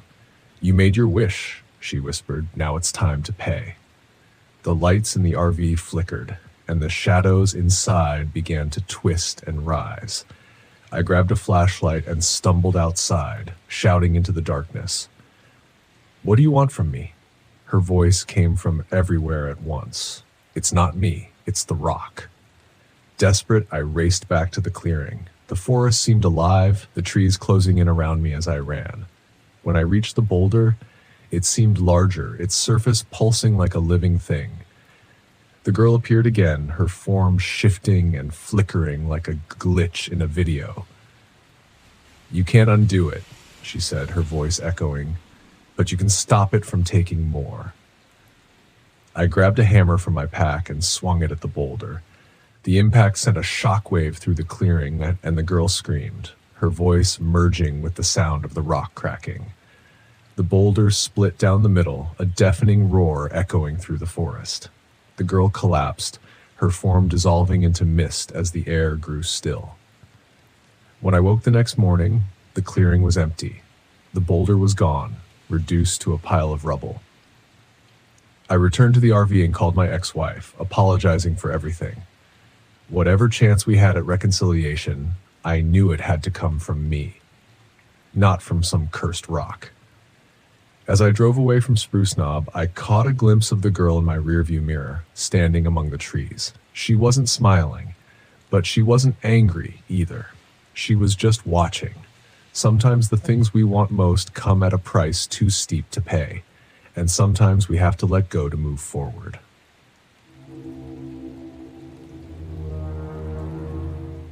My name is Carol Sanders. I'm 33 years old, and this happened last October in Blackwater Falls State Park, West Virginia. I had just landed my first solo freelance assignment, a travel feature for an outdoor magazine. It was my chance to prove to myself, and maybe to a few others, that I could thrive on my own after leaving a toxic relationship. I didn't expect the park's breathtaking beauty to be marred by whispers of the past, or that those whispers would grow louder with each passing night. When I first arrived, the park was everything I'd hoped for. My RV fit snugly into a secluded campsite overlooking the gorge, the roar of the falls constant in the distance. Blackwater Falls was a photographer's dream. Cascading water, mist rising through the gorge, and vibrant autumn foliage painted in fiery reds and oranges.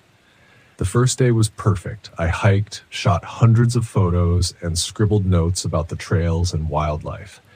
The peace and quiet were a balm, exactly what I needed after months of turmoil. That evening, I sat by the fire, sipping tea and scrolling through my shots.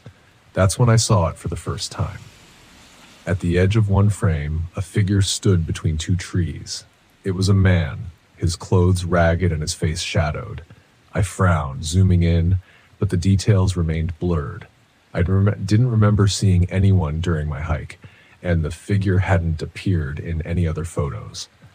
I shook it off as an optical illusion, probably a trick of light and shadows, and went to bed. But I couldn't shake the feeling that I wasn't alone. The second day brought strange encounters. I started the morning by stopping at the visitor center, hoping to get some local insight. The woman behind the counter, Maggie, was friendly but seemed to be watching me too closely. She eyed my camera gear and smiled knowingly. "Planning to photograph the falls?" she asked. "That's the idea," I replied. Maggie hesitated, her smile faltering. "Be careful around the falls, especially near dusk. The dead don't like company." I blinked, caught off guard. "Excuse me?" Before I could ask more, she turned to help another guest, leaving me with a vague unease. Later, on a trail to the falls, I ran into Gary, a park ranger. He was a tall, broad-shouldered man with a weathered face and a genial demeanor. As he gave me a quick overview of the park's history, I brought up Maggie's warning. He chuckled. "Oh, that's just local folklore. Back in the Civil War, there was a Confederate soldier who hid out in the gorge. They say he deserted his regiment and was hunted down near the falls. Some folks claim his spirit never left, but I've worked here for years and never seen a thing." I tried to laugh with him, but his words stayed with me. That evening, the first real sign of something unnatural occurred. I set up my tripod near the falls, hoping to capture the golden hour light. As I framed the shot, my breath caught. The air around me had turned frigid. my breath fogging in front of me despite the mild weather. My camera refused to focus, the lens shuddering as if something was blocking it. And then, faint but unmistakable, I heard whispers. I spun around, expecting to see other hikers, but I was alone. The whispers grew louder, overlapping and indecipherable, like a crowd speaking just out of earshot. The unease became unbearable, and I packed up in a rush, leaving the falls as the last light of day faded. That night, back at the RV, I reviewed the day's photos. Most were stunning, the falls bathed in warm, golden light, but in 3 of them, the figure from the previous day appeared again. This time, he was closer. Standing at the edge of the water, his face was clearer now, pale, gaunt, with dark hollows where his eyes should have been. And in the last photo, he was staring directly at the camera. I slammed my laptop shut and locked the RV door. The next morning, I debated cutting the trip short, but a part of me couldn't let it go. I'd always prided myself on being rational, and I wasn't going to let a few strange occurrences ruin my assignment. While hiking near the falls, I noticed an overgrown side trail. Curiosity tugged at me, and I followed it, ducking beneath low-hanging branches. It led to a clearing where the air felt heavier, almost oppressive. In the center of the clearing was a patch of disturbed earth, as though something had been buried there long ago.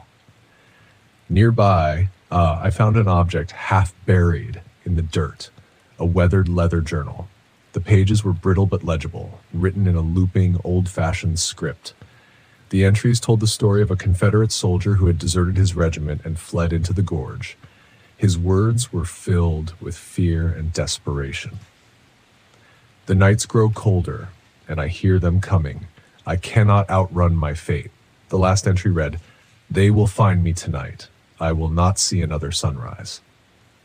I closed the journal, my hands trembling. That evening, as the sun dipped below the horizon, the oppressive feeling returned. The RV's lights flickered and shadows danced across the walls, moving in ways that didn't match the firelight outside. And then I saw him. The soldier stood at the edge of the clearing, just beyond the firelight. He didn't move, didn't blink, but his hollow eyes locked onto mine. My chest tightened with fear as I realized he wasn't alone. Shadows emerged from the trees, darker and more twisted, their forms writhing like smoke. They whispered accusations, voices overlapping in a cacophony. "Traitor, coward, you will not leave." Panicking, I grabbed the journal and held it up. "Is this what you want?" I shouted. The soldier's expression shifted, sadness, perhaps gratitude, and he gestured toward the disturbed earth I'd seen earlier. I understood. Clutching the journal, I ran back to the clearing. The shadows followed, their whispers growing louder, more insistent. My hands shook as I placed the journal on the grave and whispered a quiet prayer for peace. The air around me grew still. The shadows stopped, their forms dissolving into the night. The soldier lingered for a moment longer, his hollow eyes softening before fading into the mist. By morning, the oppressive feeling had lifted. The forest seemed brighter, the air lighter, and for the first time in days, I felt safe. Before leaving, I stopped at the visitor center to return the journal. Maggie was there, her knowing smile greeting me. "You helped him, didn't you?" she asked, her voice soft. I nodded, unsure how to respond. She reached out, patting my hand. "He's free now. You did a good thing." As I drove away from Blackwater Falls, I realized the experience had changed me. I didn't have all the answers, but I no longer felt the weight of doubt and fear that had followed me into the park. Sometimes the past lingers in ways we can't explain. And sometimes all it takes to move forward is to lay it to rest. My name is Mary Bryant, and I was 28 when this happened. It was the summer of 2021, and I was in Greenbrier Valley, West Virginia, filming a documentary on Appalachian folklore. I thought I knew what I was getting into, a little spooky local history, some beautiful landscapes, and maybe a few nervous laughs from my friends. I was wrong. Dead wrong. It all started with Elliot, my best friend since college. Elliot's a big guy with a soft heart and an even softer spot for ghost stories. He's the one who got me into the supernatural in the first place, which is how we ended up planning this trip to the abandoned Greenbrier ghost tracks. He called it the perfect setting for my project. Elliot's girlfriend, Marcy, wasn't so enthusiastic. She's sarcastic to the bone and has a knack for poking holes in everyone's plans. Haunted train tracks? Really? She scoffed when we pitched it. What's next? A seance in the Walmart parking lot. Still, she came along, probably because she didn't trust us to survive a weekend in the woods without her. Dan and Ruby rounded out the group. Dan's the life of the party, always cracking jokes and pushing boundaries, while Ruby's quiet, but she notices everything. I've known her for years, and she's got this sixth sense about people and places. It was Ruby who first warned us that something felt off. We got to the tracks late that afternoon. The forest was thick and green, the air heavy with humidity. The tracks were almost invisible beneath layers of moss and tangled weeds. If you didn't know what you were looking for, you'd miss them entirely. But the locals hadn't forgotten. They called them the ghost tracks because of the Iron Witch, a spirit said to haunt the area. Legend had it she'd been accused of witchcraft and hanged near the tracks in the 1800s.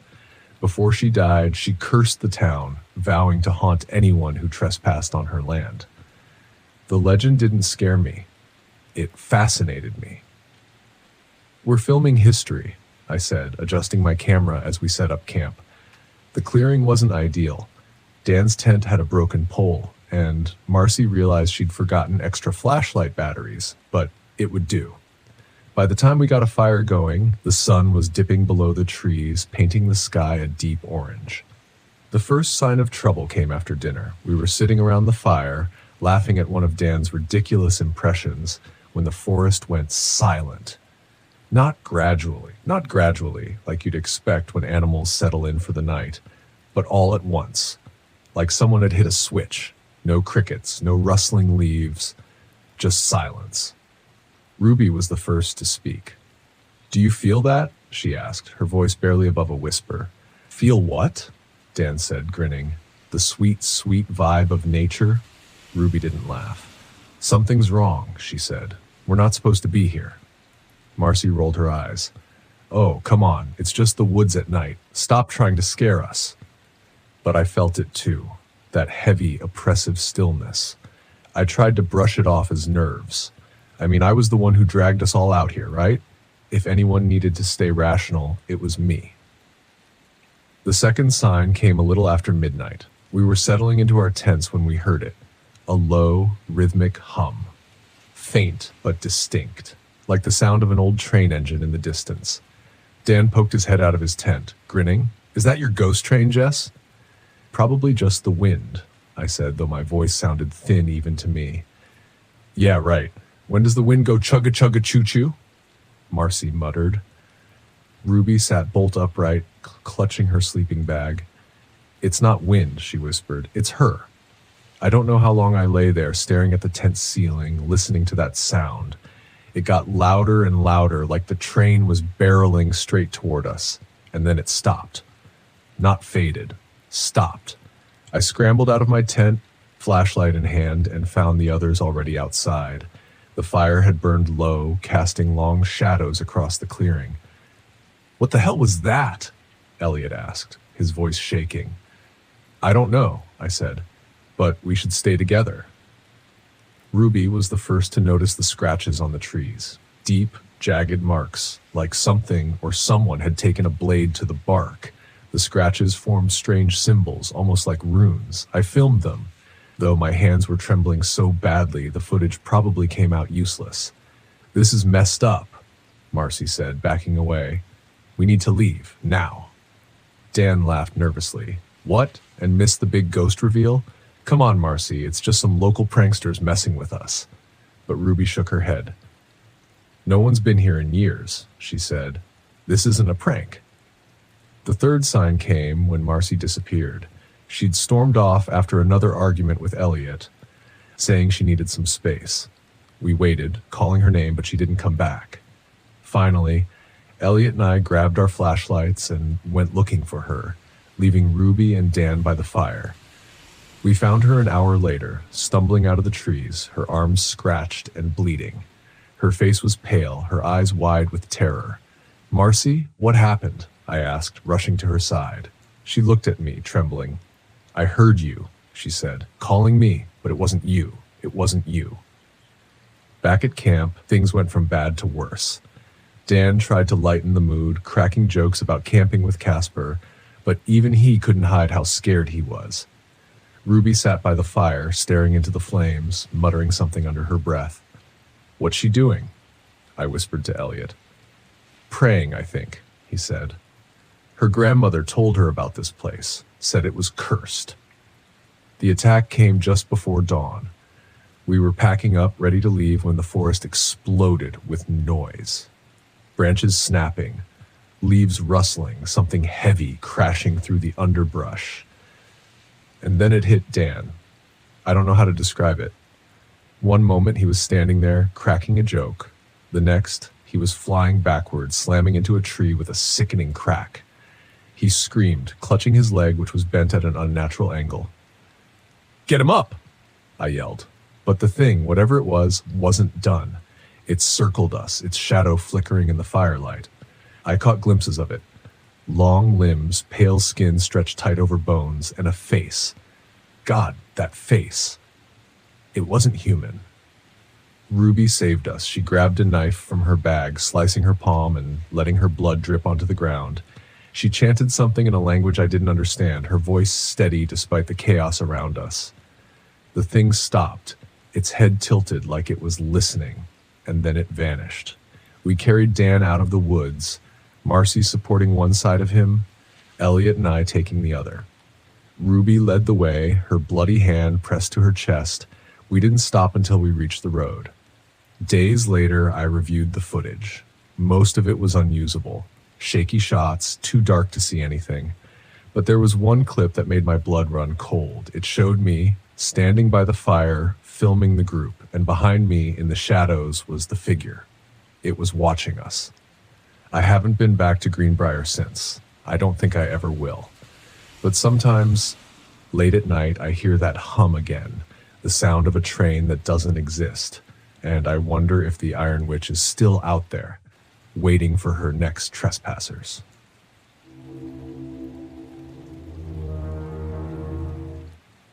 My name is Brian Gibson, and I was 42 years old when this happened in the summer of 2023. After retiring from the military, I spent most of my days traveling the country in my RV, searching for something I couldn't quite name. Peace, maybe, or just a sense of purpose. I'd spent decades in combat zones, surrounded by noise and chaos, and I thought the wilderness might silence the ghosts in my head. That's what brought me to the Laurel Fork Wilderness in West Virginia. I'd heard about the area from a fellow camper, a secluded stretch of forest, untouched and serene, perfect for someone like me who preferred solitude. I didn't know then about the stories surrounding Devil's Hollow or the witch that locals claimed had cursed the land. If I had, I might have gone somewhere else. Or maybe not. The first day was uneventful. The road to my chosen campsite was narrow and bumpy, the kind of terrain that tested your patience in your vehicle. My RV wasn't new, but it had served me well over the years. Still, it groaned and sputtered as I navigated the steep incline toward the hollow. About a mile from my intended spot, the engine stalled. I cursed under my breath, turning the key repeatedly, but all I got was the tired whine of a machine that had had enough. I grabbed my tools, hoping it was something simple, but as the hours dragged on, it became clear that I wasn't going anywhere anytime soon. "Well," I muttered, wiping grease from my hands, "guess this is home for now." I set up camp just off the road, close enough to the hollow to feel its presence, but far enough to keep my distance. The air was cooler here, the shadows deeper. I told myself it was just the terrain, the dense canopy blocking out the sun. But there was something else too, a heaviness I couldn't explain. The first night I slept poorly. The forest was too quiet, the kind of silence that amplifies every creak and rustle. I'd spent enough time in the wild to know the sounds of nocturnal animals, but this was different. There were no owls, no crickets, nothing but the occasional groan of the wind through the trees. At some point, I thought I heard something outside the RV, a faint scratching like claws against metal. I froze, listening, but it stopped as quickly as it had started. When I finally worked up the nerve to look, flashlight in hand, there was nothing there. Just the endless expanse of trees. I told myself it was the wind and went back to bed. But sleep didn't come easily. The next morning I found the dead birds.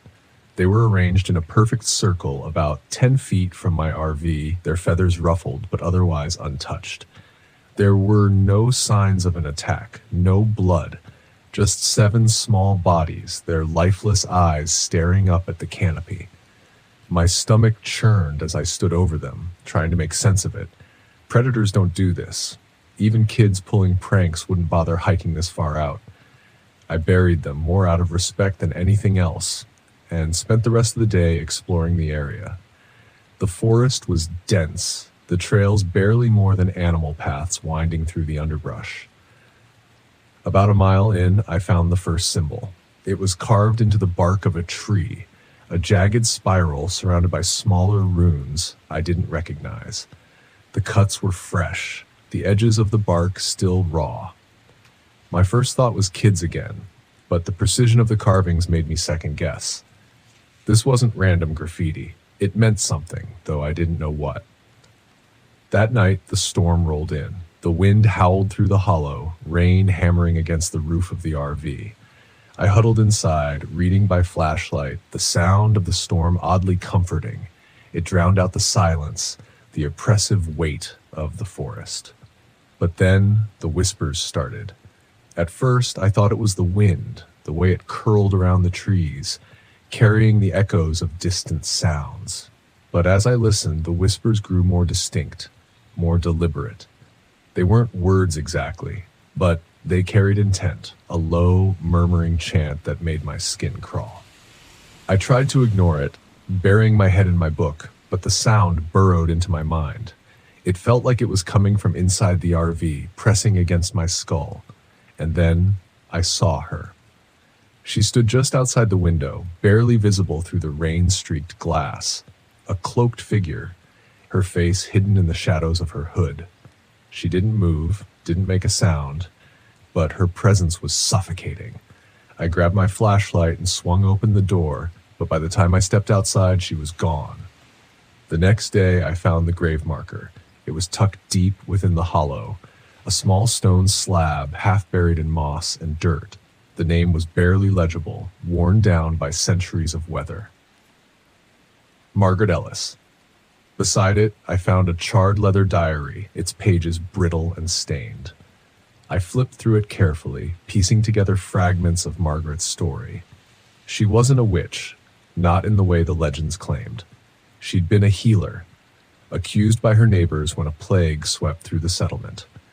They blamed her for the deaths, dragging her into the hollow and burning her at the stake. Her final entry was a curse, scrawled in trembling handwriting. To those who condemned me, I curse this hollow with my dying breath. May your bloodline suffer as I have suffered, and may no soul find peace in this cursed place. That night was the worst. The storm returned, fiercer than before, and the whispers gave way to screams. They were everywhere, echoing off the walls of the RV, filling every corner with their anguish. The cloaked figure appeared again, closer this time. She stood in the middle of the clearing, her hood pulled back to reveal a face that was both beautiful and grotesque, her eyes burning like embers. "Why did you come here?" she asked, her voice a low growl that vibrated in my chest. My throat tightened, the words catching like barbed wire. "I didn't know," I managed to say, her expression twisted into a sneer. "They never know." She raised a hand and the world tilted. I fell to my knees, my vision blurring as memories flooded my mind. Moments I'd tried so hard to forget. The sounds of gunfire, the screams of my comrades, the smell of blood and burning sand. "Stop!"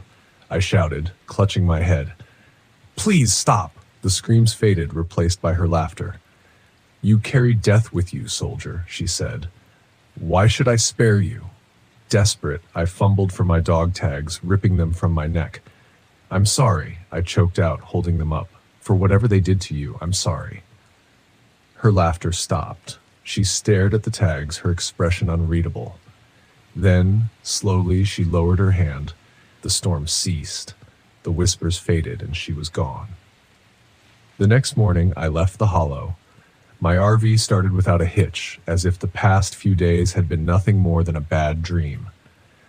But as I drove down the winding road, I couldn't shake the feeling that Margaret Ellis was watching me, her presence lingering in the shadows. I don't know if I appeased her or if she simply let me go. But I do know one thing. There are places in this world that remember the horrors done to them, places that hold grudges, and Devil's Hollow is one of them.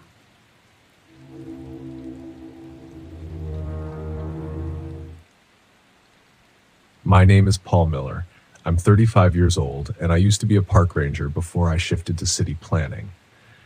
I've always been the type to keep a level head under pressure, but that weekend in Ocala National Forest changed the way I see the world and myself forever.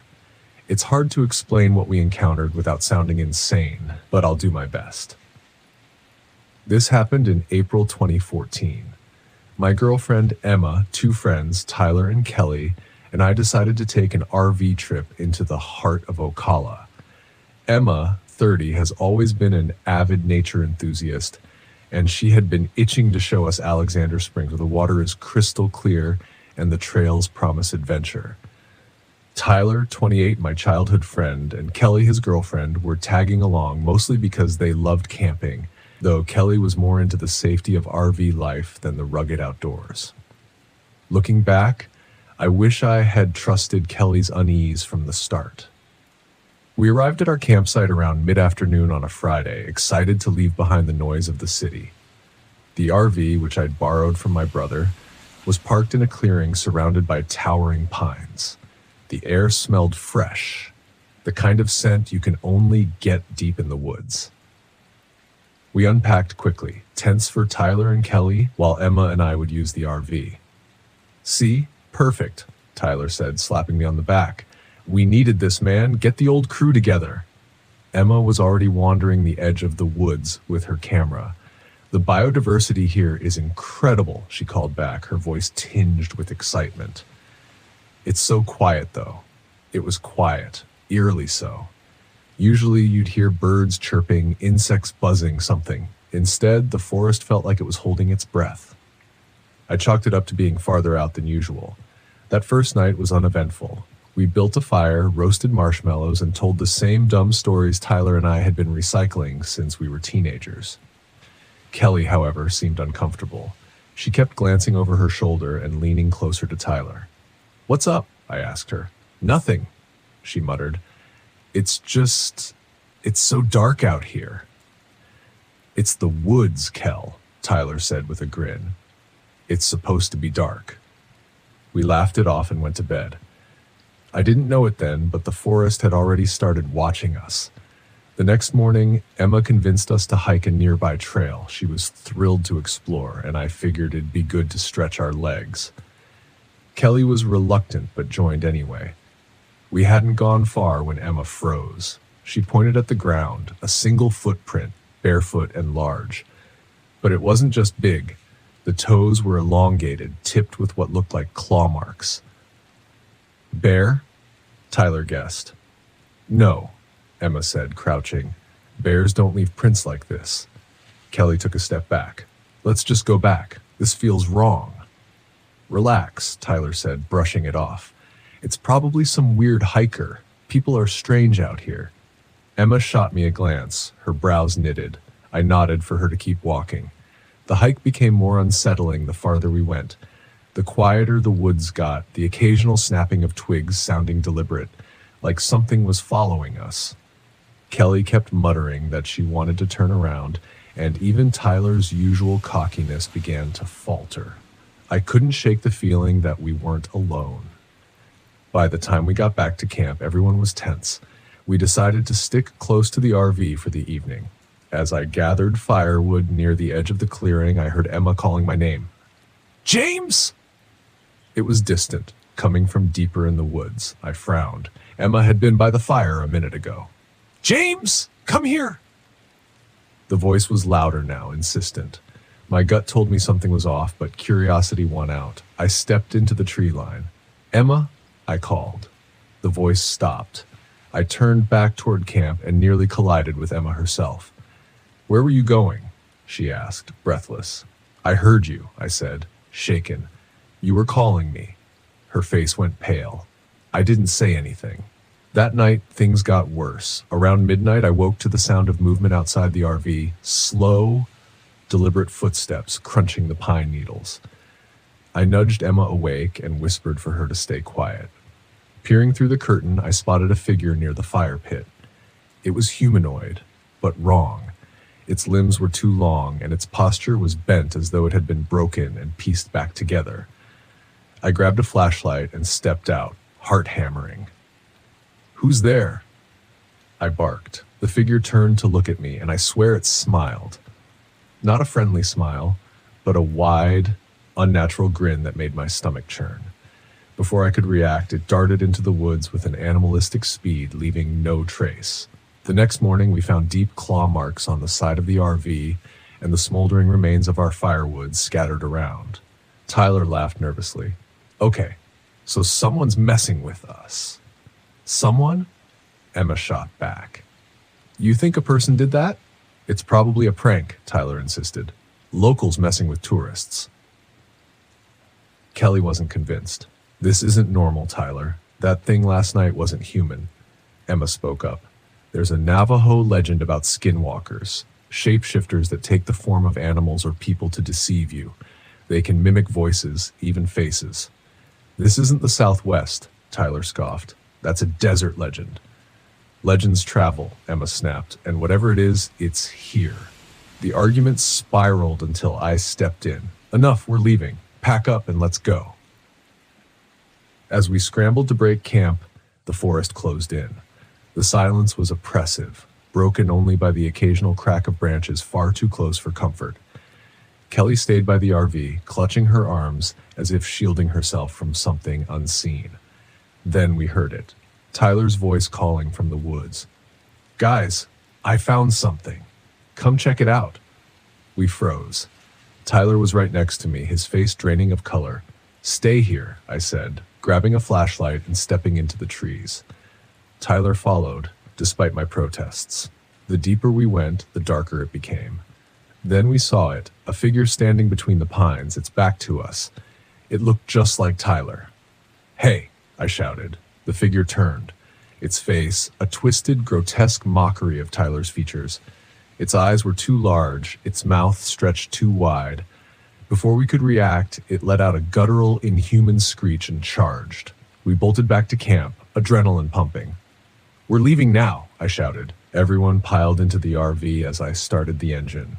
The tires spun in the loose dirt before catching, and we sped down the forest road. But the thing didn't stop. It ran alongside us, its limbs moving in unnatural jerks. Its mouth formed words that weren't quite right. "James," it mimicked, its voice distorted. "Don't leave." Emma screamed as it slammed against the side of the RV, claws screeching against the metal.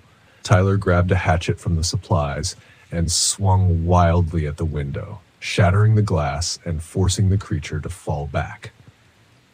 We didn't stop until we reached a ranger station at the edge of the forest, shaking and covered in scratches from the shattered glass. The ranger took one look at us. "Around Alexander Springs?" he asked. We nodded. He sighed. "You're lucky you made it out." We never talked about that trip again. Tyler and I drifted apart after that, and Kelly refused to camp ever again. Emma became obsessed with the legends, trying to make sense of what we'd seen. As for me, I haven't set foot in the woods since. Some places are wild, not because of the animals or terrain, but because something else lives there. Something that watches, waits, and hungers.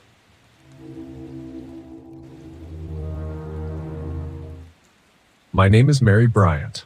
I'm 39 years old, and I work as a children's book illustrator. This happened just last fall when I decided to take my RV to Ocala National Forest in Florida. I wasn't looking for trouble, only a bit of peace and quiet, a break from relentless deadlines, and hopefully some inspiration for my next book. I thought the stillness of the forest would calm my racing thoughts. Instead, it left me with nightmares I can't escape. It was early October, and the forest was alive with color. The cypress trees, draped in Spanish moss, towered around me as I navigated my RV down a narrow dirt road. My dog, Max, sat in the passenger seat, his ears pricked with curiosity. He was always my loyal shadow, and I was glad for his company. I parked near Juniper Springs, a spot I'd chosen for its seclusion and beauty. The spring shimmered in the afternoon sunlight, crystal clear and eerily still. I set up camp, unpacking my sketch pad and a few supplies. Sheriff Benson, a gruff local I'd met at the trailhead, had warned me to stick to the marked trails and not wander after dark. He mentioned something about the Devil's Lantern, but I waved him off. Every place had its ghost stories. I wasn't here for folklore. I was here to work. The first night was uneventful, though the silence felt heavy. The usual hum of crickets and frogs seemed muted. Max growled a few times at nothing in particular, but I figured he was just adjusting to the new surroundings. I spent the next day sketching the landscape, trying to capture the ways the sunlight filtered through the trees. Max explored the area, occasionally coming back to nudge me for attention. I was starting to feel relaxed, even inspired, until night fell. It started with the light. At first, I thought it was a firefly glowing faintly through the trees, but the glow grew brighter, flickering like a lantern. I grabbed my flashlight and stepped out of the RV. Max followed, his hackles raised. The light hovered just beyond the edge of the campsite, swaying slightly as if someone were carrying it. "Hello?" I called out, shining my flashlight toward it. No response. The light retreated, bobbing deeper into the woods. Against my better judgment, I took a few steps closer. "Is someone there? Do you need help?" Max barked sharply, snapping me out of my daze. I realized my feet were inches from the trail's edge, and the lantern was much farther away than I'd thought. It wasn't waiting for me, it was leading me. I backed away, pulling Max inside the RV and locking the door. The light flickered one last time before vanishing. I told myself it was a trick of the light or maybe a prank by some local kids, but I couldn't shake the uneasy feeling it left behind. I spent the morning sketching, but my hand felt unsteady. I kept glancing at the tree line, half expecting to see the lantern again. When I finally looked down at my sketch pad, I froze. I hadn't been drawing the spring or the trees. I'd been drawing her. A woman, faint and glowing, stood at the edge of my page. Her face was obscured, but her outline was unmistakable. I hadn't drawn her intentionally. My hand had moved on its own. Max growled low in his throat, pulling me from my thoughts. He was staring at the door, his ears flattened. "It's okay, boy," though I wasn't sure I believed it. That night, the whispers started. I woke to the sound of footsteps circling the RV. At first, I thought it was an animal, maybe a deer or a raccoon, but the steps were too deliberate, too heavy. Max barked and scratched at the door, his teeth bared. Then I heard the laughter. It was faint, like a child giggling, but it sent a chill down my spine. I peered out the window, but saw nothing. The footsteps stopped and the laughter faded. I sat in the dark, clutching Max until the first rays of sunlight broke through the trees. The next morning, I decided to explore the trails, hoping to clear my head. Sheriff Benson's warning echoed in my mind, but I dismissed it. I couldn't let a few strange noises ruin my trip. I followed the marked trail for about a mile before I saw the carvings, symbols, circles, crosses, and spirals etched into the bark of several trees. They looked old, weathered by time, but they didn't feel random. I sketched them into my notebook, intending to research them later.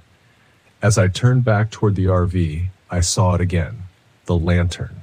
This time it wasn't distant. It hovered just a few yards away, glowing faintly in the dim light of the forest. My heart pounded as I stared at it, unable to move. Then it began to drift, pulling me deeper into the woods. Mary. The voice was soft, almost melodic, and it seemed to come from the light itself. Max barked furiously, breaking the spell. I turned and ran, dragging him behind me. When I reached the RV, I slammed the door shut and didn't leave for the rest of the day. By the time night fell, I was ready to leave. I'd packed most of my things and planned to drive out first thing in the morning. But the forest had other plans. The lantern appeared again, closer than ever, just outside the RV. Its glow seeped through the windows, casting eerie shadows on the walls. Max barked and growled, his body pressed against my legs. Then I heard the knock. It was soft, polite, almost human. But when I looked out the window, no one was there. Just the lantern, swaying gently. The knocking grew louder, more insistent, until it echoed through the RV. "Leave me alone," I shouted, clutching a flashlight like a weapon. The knocking stopped. Silence. Then the door creaked open. The lantern floated inside, its glow illuminating the cramped space. Behind it, the figure of a woman took shape. Her face was pale, her eyes empty voids, and her hair floated around her as if underwater. She reached out a hand, her voice echoing in my mind. "Stay with me." I screamed and threw the flashlight, shattering the lantern's glow. The figure dissolved into mist, and the RV was plunged into darkness. Max whimpered, and I held him tightly, tears streaming down my face. As soon as the first light of dawn broke, I started the RV and drove away without looking back. Max sat in the passenger seat, silent and watchful. My hands trembled on the wheel, but I didn't stop until I was miles from the forest. A week later, I found the sketches I'd made during the trip. The glowing woman was in every one of them, standing among the trees watching me. I burned them all. I haven't been back to the woods since. Sometimes, though, I see a faint light in the distance when I close my eyes, and sometimes I hear her voice. Mary?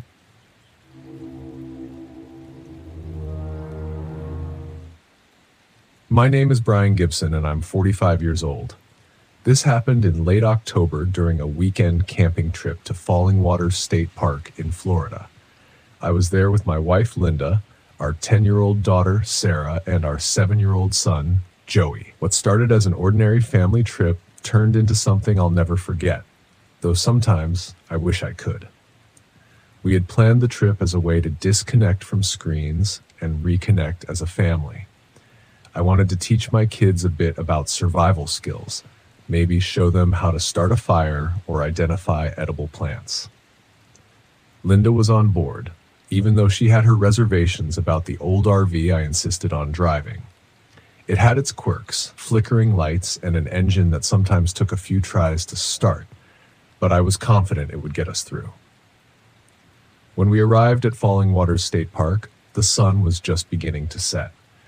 The golden light filtered through the tall pine trees, and the sound of distant birdsong filled the air. The kids were already squabbling over who got which bunk bed in the RV, and Linda sighed as she unpacked a cooler full of sandwiches and snacks. "This is going to be good for us," I said, giving her a reassuring smile. "Fresh air, family bonding, it's what we need." She nodded, but her eyes lingered on the dense woods surrounding our campsite. "Sure, as long as nothing breaks down." That evening, we gathered around a small fire I built. Joey poked at the flames with a stick, while Sarah sat off to the side, scribbling in a notebook she'd brought along for stories. She had a vivid imagination, always making up tales about fairies and witches. Linda read a book, her face illuminated by the warm glow of the firelight. "What are you writing about, kiddo?" I asked Sarah. She looked up and smiled. A friend I met today. My heart sank for a moment, thinking she might have wandered off and spoken to a stranger. What friend? Ellie, she said matter-of-factly. She lives by the waterfall. I exchanged a glance with Linda. You didn't go off alone, did you? Sarah shook her head. No, I didn't meet her in person. She just started talking to me when we got here. Linda frowned. Honey, it's okay to have an imaginary friend, but don't scare your dad like that. Sarah's expression darkened. She's not imaginary. I didn't push it. Kids have wild imaginations, and I figured it was just part of her storytelling hobby. The first truly strange thing happened later that night. I was outside stoking the fire one last time before bed when I heard it. Faint laughter coming from the woods. It wasn't close, but it wasn't far either. I stood still, straining to hear over the crackle of the fire. Kids, I called. But they were already inside the RV with Linda. The laughter faded, and I told myself it was probably another camper. Still, it put me on edge. The next morning, Linda complained about a cold draft in the RV. It's like someone left the door open, she said, pulling her cardigan tighter. I checked the door and windows. Everything was locked up tight. We spent the day hiking to the park's main attraction, the waterfall. Sarah was unusually quiet, lagging behind and glancing over her shoulder as if expecting someone to appear. Joey, on the other hand, was full of energy, running ahead and shouting, "Come on, slowpokes!" The trail led us to the waterfall, a beautiful cascade of water tumbling into a deep sinkhole. As we admired the view, Sarah tugged on my sleeve. Ellie says this is where it happened, she whispered. Where what happened? I asked, my voice low. Sarah didn't answer. She just stared at the water. That night, the strangeness grew worse. I woke up around 2 a.m. to the sound of faint knocking on the RV door. My first thought was that it was Joey playing a prank, but when I checked, both kids were asleep in their bunks. The knocking came again, this time from the back of the RV. I grabbed a flashlight and stepped outside, my breath fogging in the cold night air. There were no footprints, no sign of anyone around, except for a single pair of child-sized muddy prints leading toward the woods. The next morning, Sarah seemed withdrawn, and Joey complained about bad dreams. Linda pulled me aside. Something's not right here, Brian, she said. The kids aren't acting like themselves. I didn't want to admit it, but I felt it too, a heaviness in the air, a sense that we weren't alone. By the third day, things reached a breaking point. Sarah began talking to Ellie out loud, carrying on conversations as if the girl were standing right beside her. When Linda tried to intervene, Sarah shouted, "You're scaring her. She doesn't like it when you yell." That night, I woke to the sound of the RV door creaking open. Sarah was gone. Panic surged through me as I grabbed a flashlight and followed her tiny footprints into the woods. I found her standing by the waterfall, her arms outstretched as if reaching for something. A faint figure stood in front of her, a young girl, soaking wet, her hair hanging in tangled strands over her pale face. "Sarah!" I shouted. The figure turned toward me, and I froze. Her eyes were hollow black pits, and her mouth twisted into a scream that echoed through the woods. Linda arrived moments later, clutching Joey's hand. Together, we pulled Sarah away from the water. The ghost didn't follow, but her presence lingered, oppressive and cold. Back in the RV, we tried to make sense of what was happening.